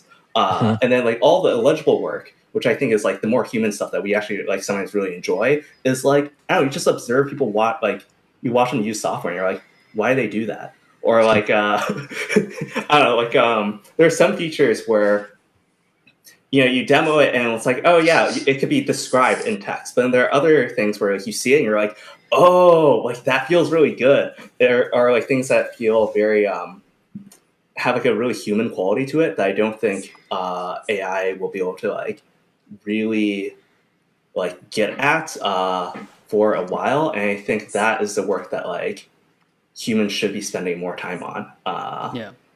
Working on. So I don't know, maybe that like that's maybe an optimistic take as to how this will go. I mean, who knows like how the economics will change all of it. It could just fuck everything.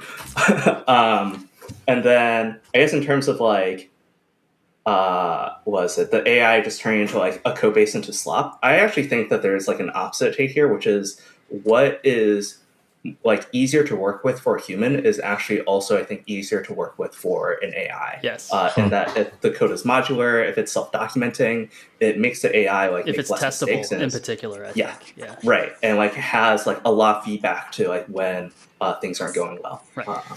Yeah. Okay, in the interest of time, I kind of want to turn the corner towards game dev, actually. And I will... So, and it's relevant because Steve is like the one like actually employed right now, professional game developer. Roy's about to probably embark on a game development project. Dom and I are probably going to embark on a new game development project relatively soon. Like, so this is all kind of like on our brains right now. And I kind of just want to talk about the sort of like the influence of AI, particularly on the process of making games. Just to throw out some categories, because I think what we talk about when we talk about AI in games is like actually a lot of different things, and I kind of want to narrow the scope a little bit. So there's the whole like AI is the whole game engine sort of thing, where like literally the input and output of like the AI is the entire function of the game. So an example of that is that Doom. I don't know if you guys have seen it's called Game Engine.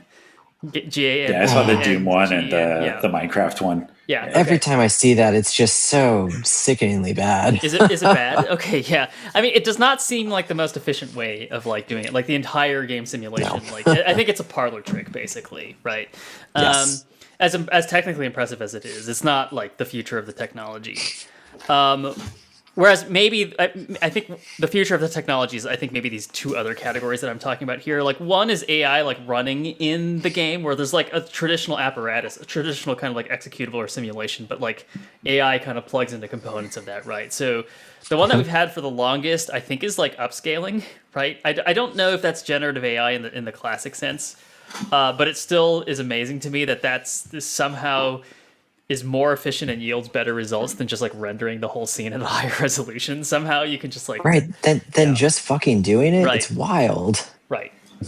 And then we have I think some examples of like in particular like textual or voice content I think is like the next frontier of like AI appearing in the game. So I think like Arc Raiders very famously does like text to speech. So they like they sampled a couple of actors saying a limited space of things. And now they have the capability of like telling those voices to basically say anything, right? And then of course, have you guys heard about this game called Where Winds Meet? It's like this RPG that's out there right now where No. when you talk to NPCs, you have a chat box, and it's actually like it actually is talking to an LLM. So like the LLM Lord. has a prompt that says like, and Dom, I think you're well aware of this, right? Because you worked at a company that did this sort of thing. Yeah, I mean, it was hidden doors like bread and butter. I haven't seen where winds meet, but oh no. Yeah. At least with Hidden Door, it was like we were building an AI game. Like, Yeah. I don't necessarily like the experience of like I'm trying to play The Witcher 3 and I'm talking to an AI NPC. That makes me feel bad. Right, but I mean, what was the Hidden Door formula? Hidden Door was making like game like direction, like the arc of the narrative, for example, was being chosen by an LLM. Yeah, well, actually, the arc of the narrative was sort of guided by us, but the LLM was filling in the details, which was like, Okay, yeah. it was interesting. Yeah. What's funny about Where Winds Meet is you can fool NPCs into thinking that you completed quests just by like essentially hacking the prompts. Okay, that's hilarious. It's really good. They really went all in on it, right? So they really did not. They did not develop it to the point where it's like actually there's like I actually have a variable that indicates whether or not the player achieved a thing. I just like need the LLM to like concede, and that's the game. I think though, like the kind of subject about AI, the overlap of AI and game development that I'm most interested in talking about with you guys is the authoring piece, right? And like where it kind of comes into the content creation side of things. And I think programming, like we led the conversation with programming, that's probably the most obvious, but there's a ton of other things you can think of. Like I think right now, tons of concept art and like a lot of like writing is starting there, but you can imagine that like production level assets are starting to get involved in this, and then maybe even more than that. Maybe as a quick aside, I do want to talk about the ethics of this, right? Because I do feel like in general, like what is like I'm not super plugged in right now, but what is the general like fans' take about AI in the content they consume, in particular video games? What do you guys think? I think if you can tell, it's really bad. Okay. Yeah. And so I think that is my guess. Maybe this is a little cynical too. Is that I think people are pretty like negative towards it because both you can tell and it's like pretty unethical. Like you're stealing art from like artists, and like ruining the economy around it. The cynical side of this is that I think as it gets better, or like people like do it in like these specific things, and you can't tell anymore, they like actually won't care. Like a good game will still be a good game, and I think that's my take is like there's probably a vocal minority of players who are just going to be upset just from the ethical thing. Then there's a vocal probably still minority who's like this looks bad or like it's uninspired or whatever.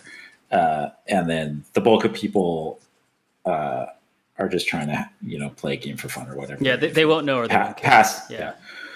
Passes their artistic bar or whatever, then they'll play it.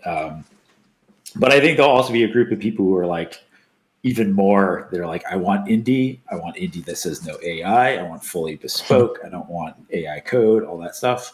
And I think you'll be able to cater to that audience too. I just don't think. I think it'll be hard to compete against large studios on large things by sticking your head in the sand for that sort of stuff. Maybe you can avoid some of the crossing the ethical lines if laws go in place where you're like, oh yeah, everyone just like we're no longer everyone's paying for their copyrighted work to train their stuff up, and that becomes a little bit better. But I've also seen trends where people seem to only care about the ethical line for their field. Like artists are like, oh yeah, whatever, I spit out some code, and you're like, I mean, that got sampled from GitHub. But artists will be like, they just stole a bunch of stuff from ArtStation. You're like, it's kind of the same. You just don't care in your field. Or people still use ChatGPT but get upset about art or I guess in the realm of programming, you're like, you're stealing from books and stuff. In the realm of programming, we've been stealing code for at least the last 20 years. So it's just been happening. I mean, it's just not far off for me copy pasting out of Stack Overflow when I need to solve a problem, and I'm just like, what was the license of that code I just read? Like, I don't know. I didn't ask. They didn't tell. It's Yeah. okay. I think there is a certain sense where just like the ship has kind of sailed, right? Like, have any of you watched the Apple TV show The Studio? It's the Seth Rogen show about like he's like a studio exec, a Hollywood studio executive. It's quite funny. But I don't know. I guess I'll spoil it a little bit. There's an episode where like it kind of like the point of the show is like Seth Rogen kind of like getting into like it's cringe comedy, so he gets into like these very embarrassing moments, and he's a total buffoon, right? So he kind of gets into them a lot, and there's this one like I guess he goes to Comic-Con or something like that, and he's on stage, and then somebody asks, he does like a Q&A while he's on stage, and somebody asks a question. It's like, oh, it sounds like you're doing AI, right? Because there's this scene earlier in the episode where in order for him to make budget on the project he's working on, he just like concedes that he needs to like hire a studio that does AI. And the whole crowd just starts booing him and then basically like, shouting him down. And I think that's a quaint scene, right? I think that's like, that scene is gonna, but it's in a mainstream TV show, but it's only going to be legible. It won't be legible after the year 2025, maybe, right? Like I think after this point, it feels like it's a foregone conclusion that so many pieces of like creative media are going to be generated, right? I guess I'm not sure that anyone wants that though. Like I think the aesthetic is off-putting to people consuming media. And when it's visibly AI, it's like very off-putting. Yeah. Yeah, And I don't I don't think it's going to be I don't know fashionable. if we can get past that anytime soon. Like I think the things that give things artistic merit are all those like micro choices, and I don't really see the AI tooling allowing that yet. Code is the closest one, honestly, where you're like generate something. You're like, I don't like that. Let me go in and change these, 30 lines and change to my style, and then prompt again and all that stuff. Like image control is not there. Video is probably further away. Yeah. Music is like do some crazy stuff. Sorry, Roy. What did you say? Comfy UI can do some. Yeah, crazy I mean that's fair. I would say that's kind of the outlier, and where you could just like super iterate and like in-paint things. Like I've seen artists who do that, and then do the sketch, generate some stuff, paint over it, generate some more things, paint over that, and you're like, that starts to be like, oh, at the end of the day, you're like, oh, that's as much an artist hand on it as there is. But all the like easy tools just buy the license. I feel like a lot of them don't really go down that direction. Right. I think we will start to see it though, because people using it professionally are like, no, I can't just take the shot as is. Then you end up with like the Coca-Cola commercials or something, right? Where people are like, it's so AI and not, they're kind of like, okay, that's the shot we got. Let's slap it in there. It feels like a little bit. Yeah. I saw the McDonald's one today too, and it's sort of like, I feel like Coca-Cola and McDonald's are both great brands that are just like, we don't care, man. Like, you're gonna buy it anyway. Like, here's the ad. Right. I think there's also the little bit of, I mean, I don't know if it'll be good for them in the long term, but like controversy gets people talking about it. Yeah. And then I don't know if you're like stupid Coke ads, and then you're at a vending machine, you're like, oh, Coke sounds great, Coke, yeah. Right, I haven't thought about it in years, but now the controversy. I've been wondering about like, will there be artistic or creative movements in film, television, games that are like, are we going to aesthetically choose things that are hard for AI or impossible? Or like, will we start to do like, things with lots of moving but recognizable shapes in ways that like the AI couldn't track? And like, is that going to become a pop culture aesthetic, a countercultural aesthetic? Like, will that be a thing that determines artistic quality? And I can only assume yes, because that's like a huge lever that we have as humans. Yeah, I mean, I don't think I would claim that like every viewer or player facing sensation is going to be coming directly out of an AI. Like it's not that like the video or the art necessarily is, but I do No. think that like an AI assisted workflow will suffuse like almost every part of the creative process. And so you can object to obvious AI looking things as a fan of games or a fan of movies. But I think it's actually a very superficial understanding of like how AI actually enters like work, right? And I think to Steve's point, it's like the most literal in programming, right? Like it's literally that that the AI is like generating like even the designs now, right? Like they'll even make the HTML and the structure of the web page and that kind of thing. But like maybe not so in games. They're not necessarily going to be making the final models for you, although maybe. But you know they'll like procedurally generate the animations. You know they'll you will probably be able to prompt a Blender like thing to tell it to do stuff, right? And even if it's not making the final result, and maybe if you're still going in there and like pulling vertices here and there, it's going to be doing a lot of the work, right? Yeah, I did some experiments with that. I'm like, I don't really see a way where people aren't using some of those workflows, right? Like even if you're like, I drew the sketch and then I took the sketch and maybe I had Comfy UI render it a little bit better, and then I took that and I said, give me a turnaround model of this one image, give me front, back, whatever sides, and then you feed that into whatever the 10-cent like 3D model generator that's out there that like does a reasonable job. It spits out a mesh that'll probably get better every time. Right now it's like all of those steps have some level of kind of crap in there. But if then you're like, okay, again, I take that as a base model and like retopo it and clean up all the stuff I dislike and paint over the texture, you probably just saved your like self so much work. Yep. And as long as I think you're arriving at what your intention was, I don't know how much people will end up caring. But yeah, right now I feel like the problem and people's reaction to AI stuff is none of the intention is coming through. It's like I generated this thing, and you look at it, you're like, I 100% instantly know it's AI, and I know you didn't control it, and you kind of took whatever shots you did, so it's kind of like a sloppy, I mean, I think that's the definition of slop, right? It's this like kind of uncritical. I'll do a very slapdash ask thing to emit something, and then literally put that something in front of the audience, right? Yeah. And like I think the slop aesthetic will be unfashionable. I kind of like don't care about a background texture that's like what was it? The altars had like some text on a screen that's like 10 pixels in the corner. I was like, yeah, man, fill your textures out. Like, how much attention are you going to put into that? Yeah.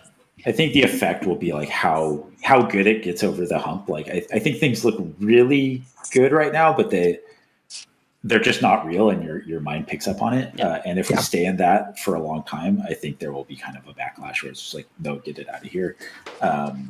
Because I think there's a little bit of that, right? You're like the YouTube ad that has a generated voice with the generated person, or like Instagram feeds that are just like half AI bots, like that sort of thing. And people, see one, and the moment their mind clicks to like, oh, that's AI, it's like, ugh, and like switch off it. So if that aesthetic is then like the thing that your mind puts in your brain when you see a game do it or a movie or something, that doesn't help the bottom line if you're going fully, capitalist on it. Maybe that's something to be optimistic about AI, actually, is that like, I feel like, a lot of the stuff we see that are AI generated are like not made by like the creatives. It's just like the people who are just like doing the lazy one shot of the thing. Because I think like a lot of the creatives are actually just busy like doing the actual work, right? Like us in like software engineering, where like like we're busy just making stuff. Like when do we have time to actually like play around with the AI models and like fully onboard onto it? But like eventually we'll have people who are like, oh, they can only do some stuff where like they put in the hard work, and like it was actually like the output of it were only possible because of their hard work and the AI. I think those are just like such rare examples, both because the technology is new and like, I don't know, maybe some like selection pressure as well. But I don't think that will last forever. That stuff could be very cool. Well, I think we've seen a little like modern generative AI like creeping into films too. Like I think there's some deep faking that's being used on actors to de-age and stuff. And I'm like, yeah, it's like perfect technology for that. Like, why would you do it with VFX when you have a better model? And like that's cool. Right. How are we doing on the East Coast? I have one more question I want to talk about. Do you have 5-10 minutes? Okay. Yeah, do it. Yeah, I'm not working tomorrow. So I'm kind of... Thanks, Roy. Thanks for rubbing it in. Salt in the wound. Yeah, salt in the wound. Well, I'm kind of curious. I don't know how far this question can go, but like, it is kind of an open question right now whether you can build like a website or web app at scale by telling an LLM to do it. I think, Dom, maybe your job is kind of like a positive example of this. You can't do it at scale. Okay. It needs constant human touch. So, no question. Like, what I'm interested in is like tools that are, to use a venture capitalist kind of sounding phrase, like that are AI native, right? Jeff, and how could you? What I mean by this is like, to what degree does the format and the primitives of the thing that you're building like conform itself to like plugging into an LLM circa December 2025, right? And that will change, like that date will change a lot. But like right now, if you are building something that looks like a web page, and in particular the visual like elements of it like resemble the structure and semantics of HTML, you're gonna have a good time with AI, right? But the further away that you deviate from that, you're going to kind of have a bad time because the models don't know shit about what you're trying to do.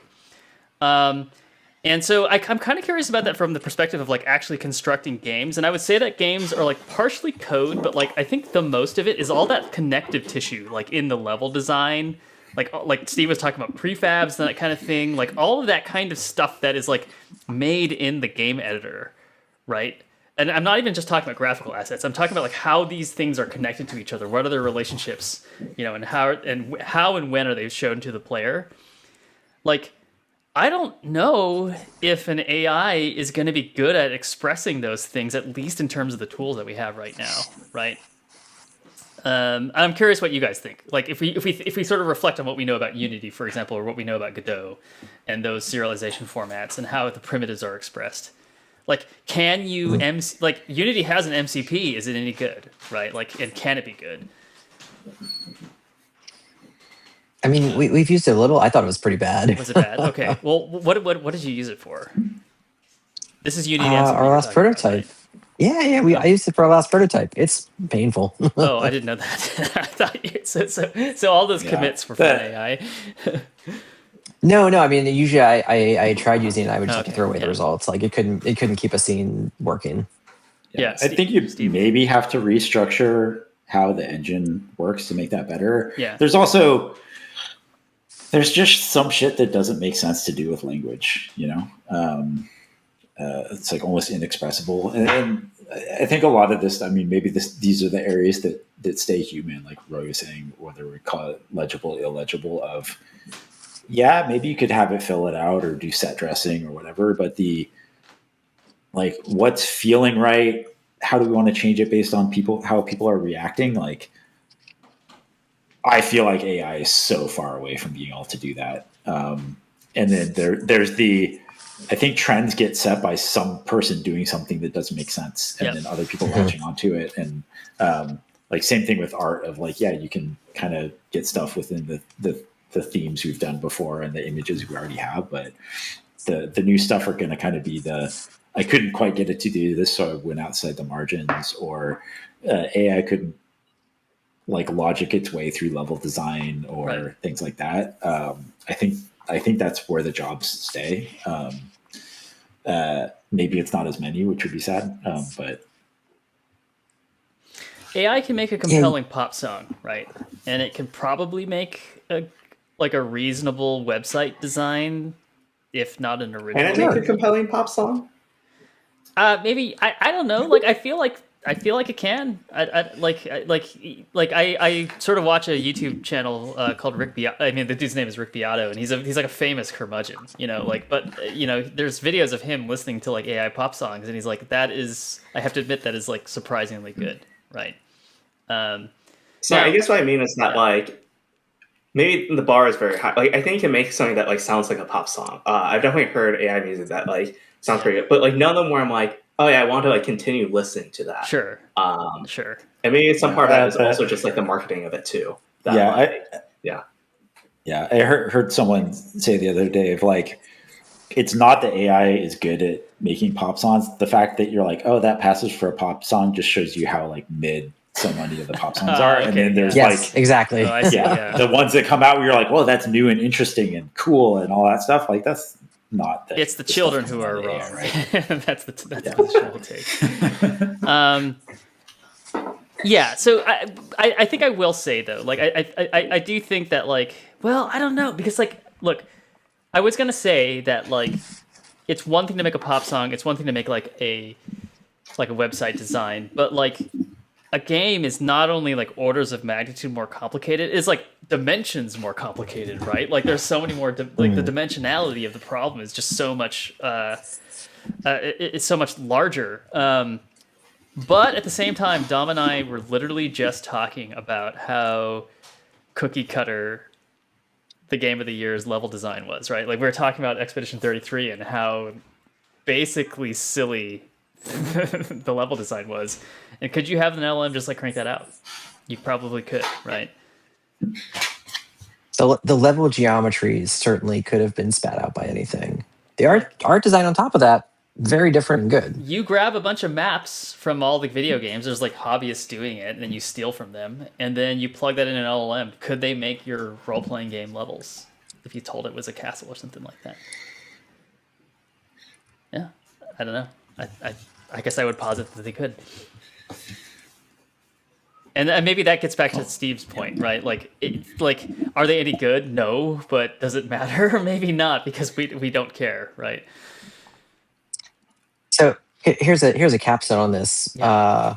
McDonald's got so bullied that they had to take down their AI commercial today. So Okay, so we're not there yet. maybe Yeah. maybe we can bully them out of it. Yeah. There's also like the training data situation of like levels are not language, right? So it's like, I mean, we have some multimodality in certain things, but like some are easy of, we have a bunch of images, we have a bunch of videos. Maybe you could start scrubbing games and understanding levels, but I don't know. They're constructed in such different ways and different engines with different tools that it's just very less digestible, right? I mean, it comes to like, why are self-driving cars so hard, right? Yeah. Right. But I guess what I'm saying though is like could you imagine a serialization format for levels that is a little bit more, for lack of a better term, semantic, right? Maybe, but I'm just describe gameplay and language is really hard. It's why like game design documents fall apart so frequently. Yeah.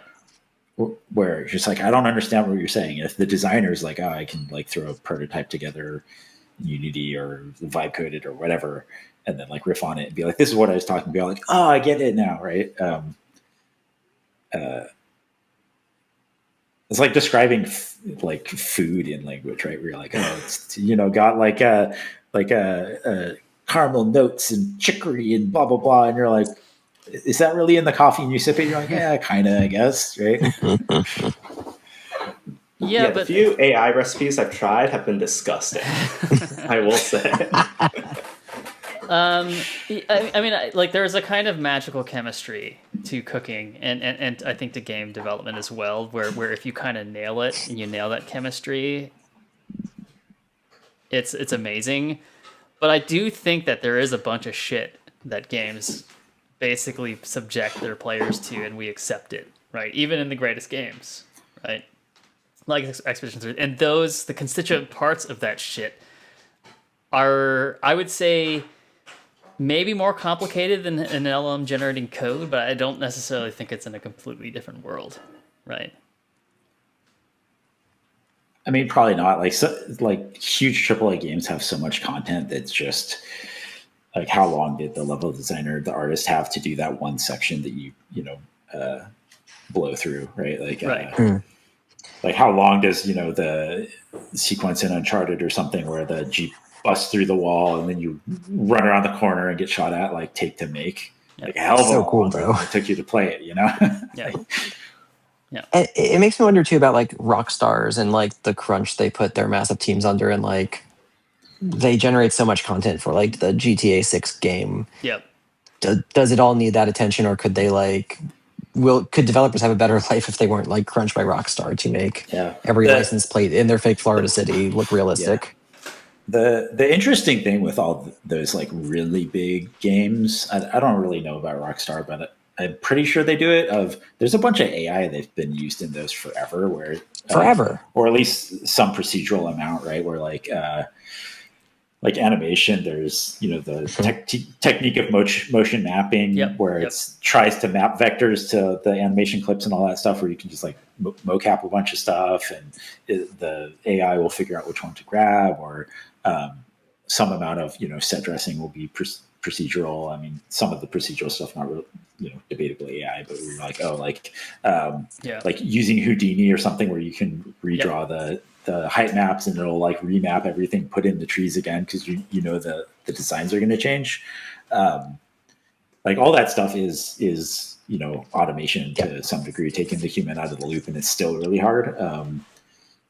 Maybe these generative models with a bunch of data will help there, but a human's not touching everything in all those games at all.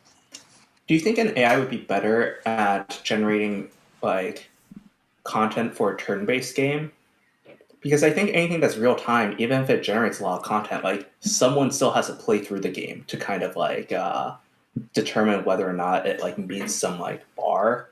I mean, I don't really know if like how an AI would evaluate how fun a turn-based game is that it could play necessarily. No, but I think with like turn-based games sort of have the same quality of like programming, where like it's easier to verify correctness. Like you can verify the outcome of a battle in a way that you can with code and you can't with like GTA or something. Yeah, and I've seen that to a good degree, where people use simulations to like play through the turn-based game a bunch of times, and you're like, we kind of expect this level is going to take 5 to 8 moves to complete. Like what's the high end, what's the low end, are any of the builds completely impossible, like that sort of thing. I think it's really useful, but that's really like unit testing or something on right. That also feels like you can design. still write code to do that, and like an LLM just seems like an expensive way to. Well, having an LLM write your solver for your game is actually like that seems like a great use of time.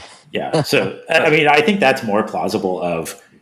Is it more likely more studios, if LLMs get good at making larger systems with less people, that they can go and say, hey, let's make the procedural generation system for the levels so that they can set dress my medieval castle onto the block out, and more studios will have access to that? Yeah, probably.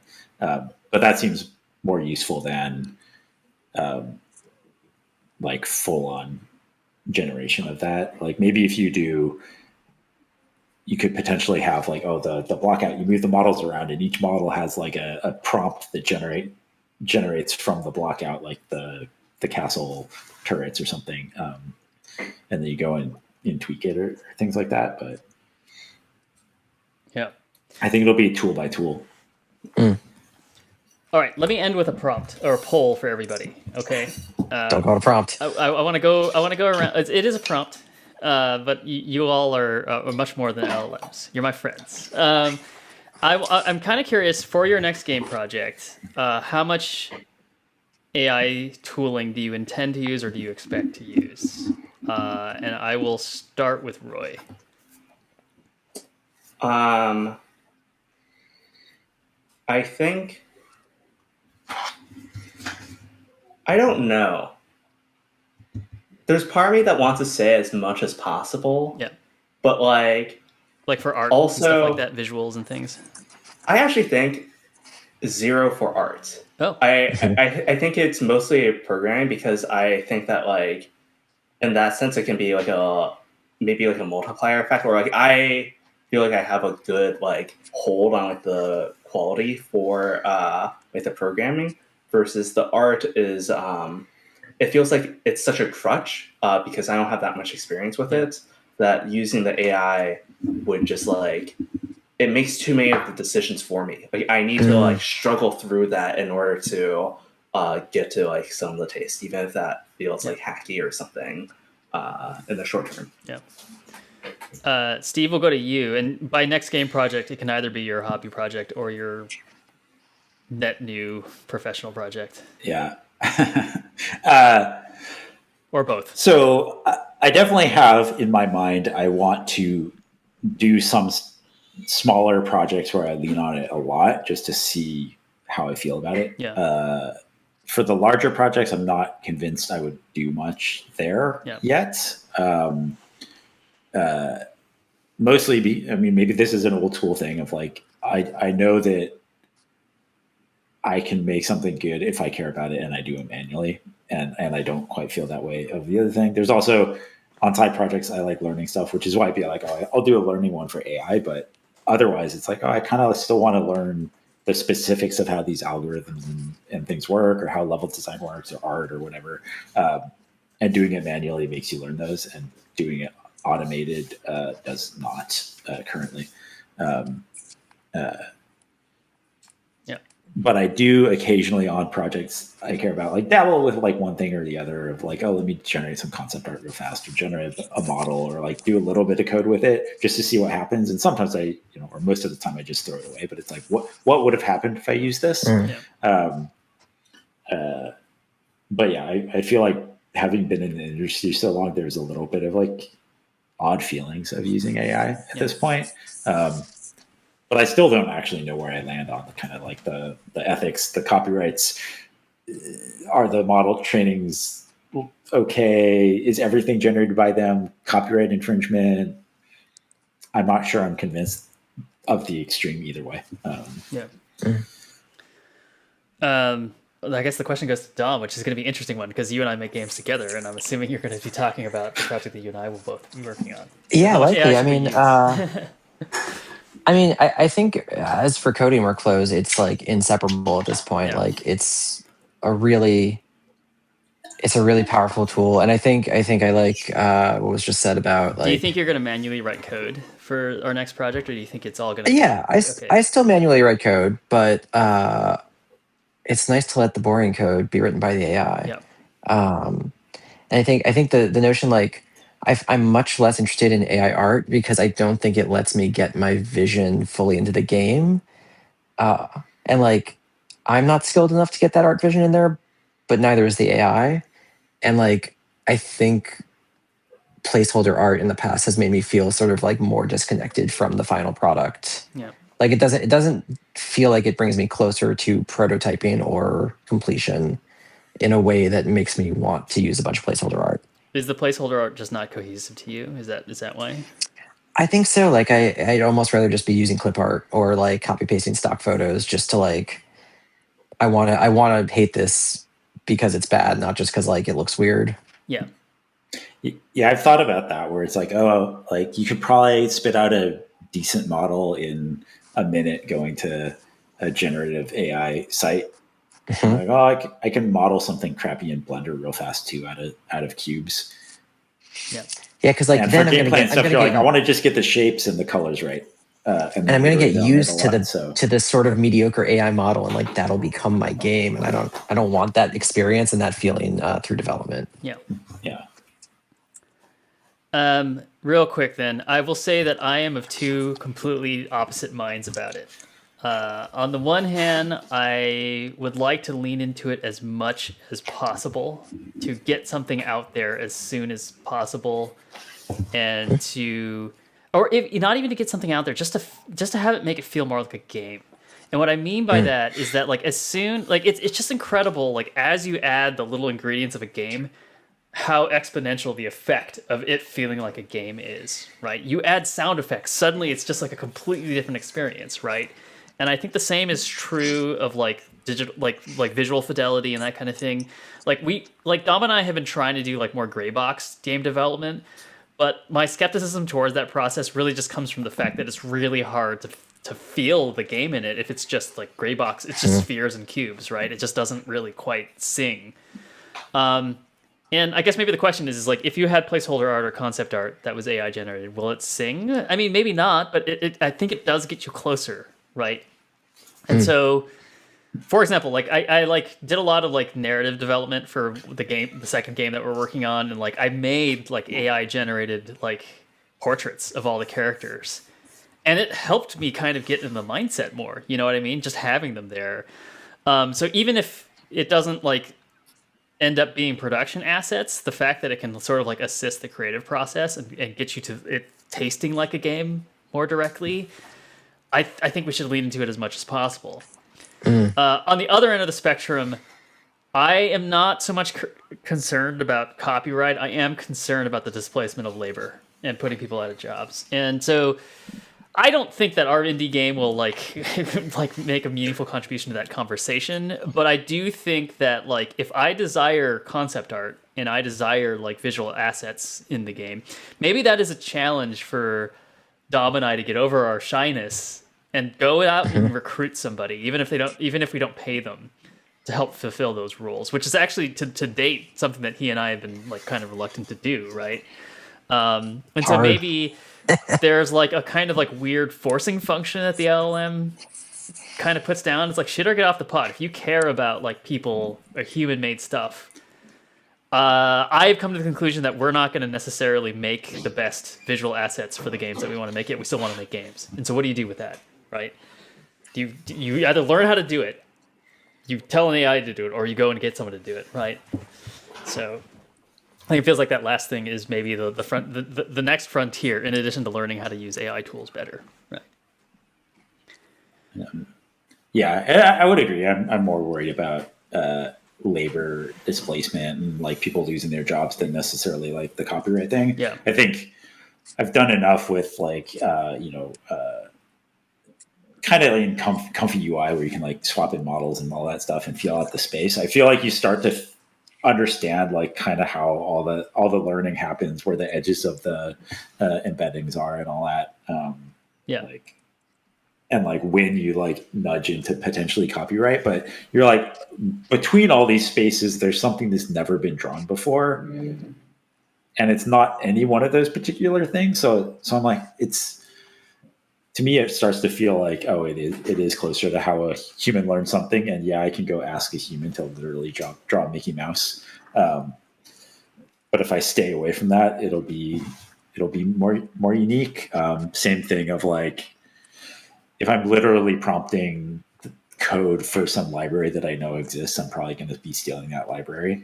But if I'm like, asking it to look up SDKs that are public and here's what I want and all that, then I'm not as much. But yeah, I think for me, it really comes down to, do I think someone's losing a job for it? And it starts to get into obviously like a gray area of, would I have hired a concept artist anyway? Would, going to Google Images and pulling up like 5 different things from like somewhere between there when we eventually get art in it, or when I eventually do Blender, like at what point do I tip over to, yeah, I should have just like paid someone, money to go do that.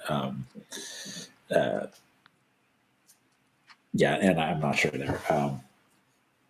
And there's the, how much will it actually displace the jobs? Like all the jobs being attributed to AI displacement, I don't think actually are right now. No. Yeah, I agree. I think it's a good thing to tell your stockholders, instead of like, we screwed up and hired way too many people in COVID due to poor management, you say, we're doing good management by cutting people because AI is great. And we're going to tell you a different story in 2 years when we're hiring people back because economy's doing better or something. Yeah. Ironically, the industry that's suffering almost the most right now, labor-wise, is like game development itself. It's really hard to get a job as a programmer right now in games. Yeah, and I don't attribute it to AI. No, it's not. Game dev got completely. It's the commoditization of video hosed. games, is what it is.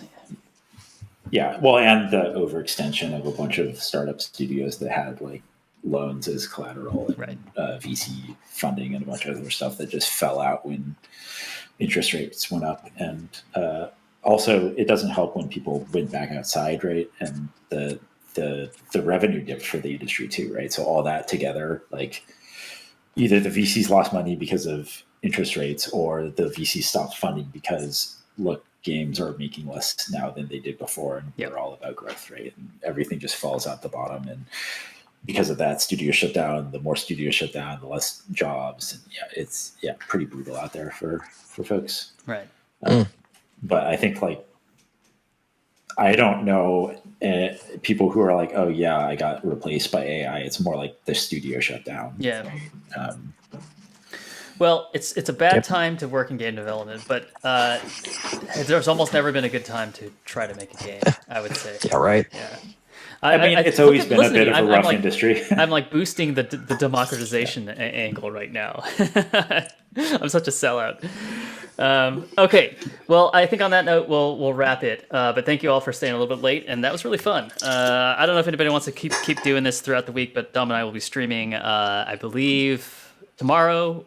No. Friday, No. Thursday, Tomorrow, Friday, and maybe Thursday, Friday, Saturday. Maybe Saturday. Yes. Right. Okay. Are you going to go back and scanline trace solve?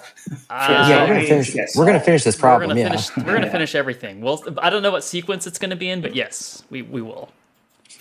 Yeah. Okay. All right. Take care, everybody. We'll see you on Thursday, 7 p.m. Pacific.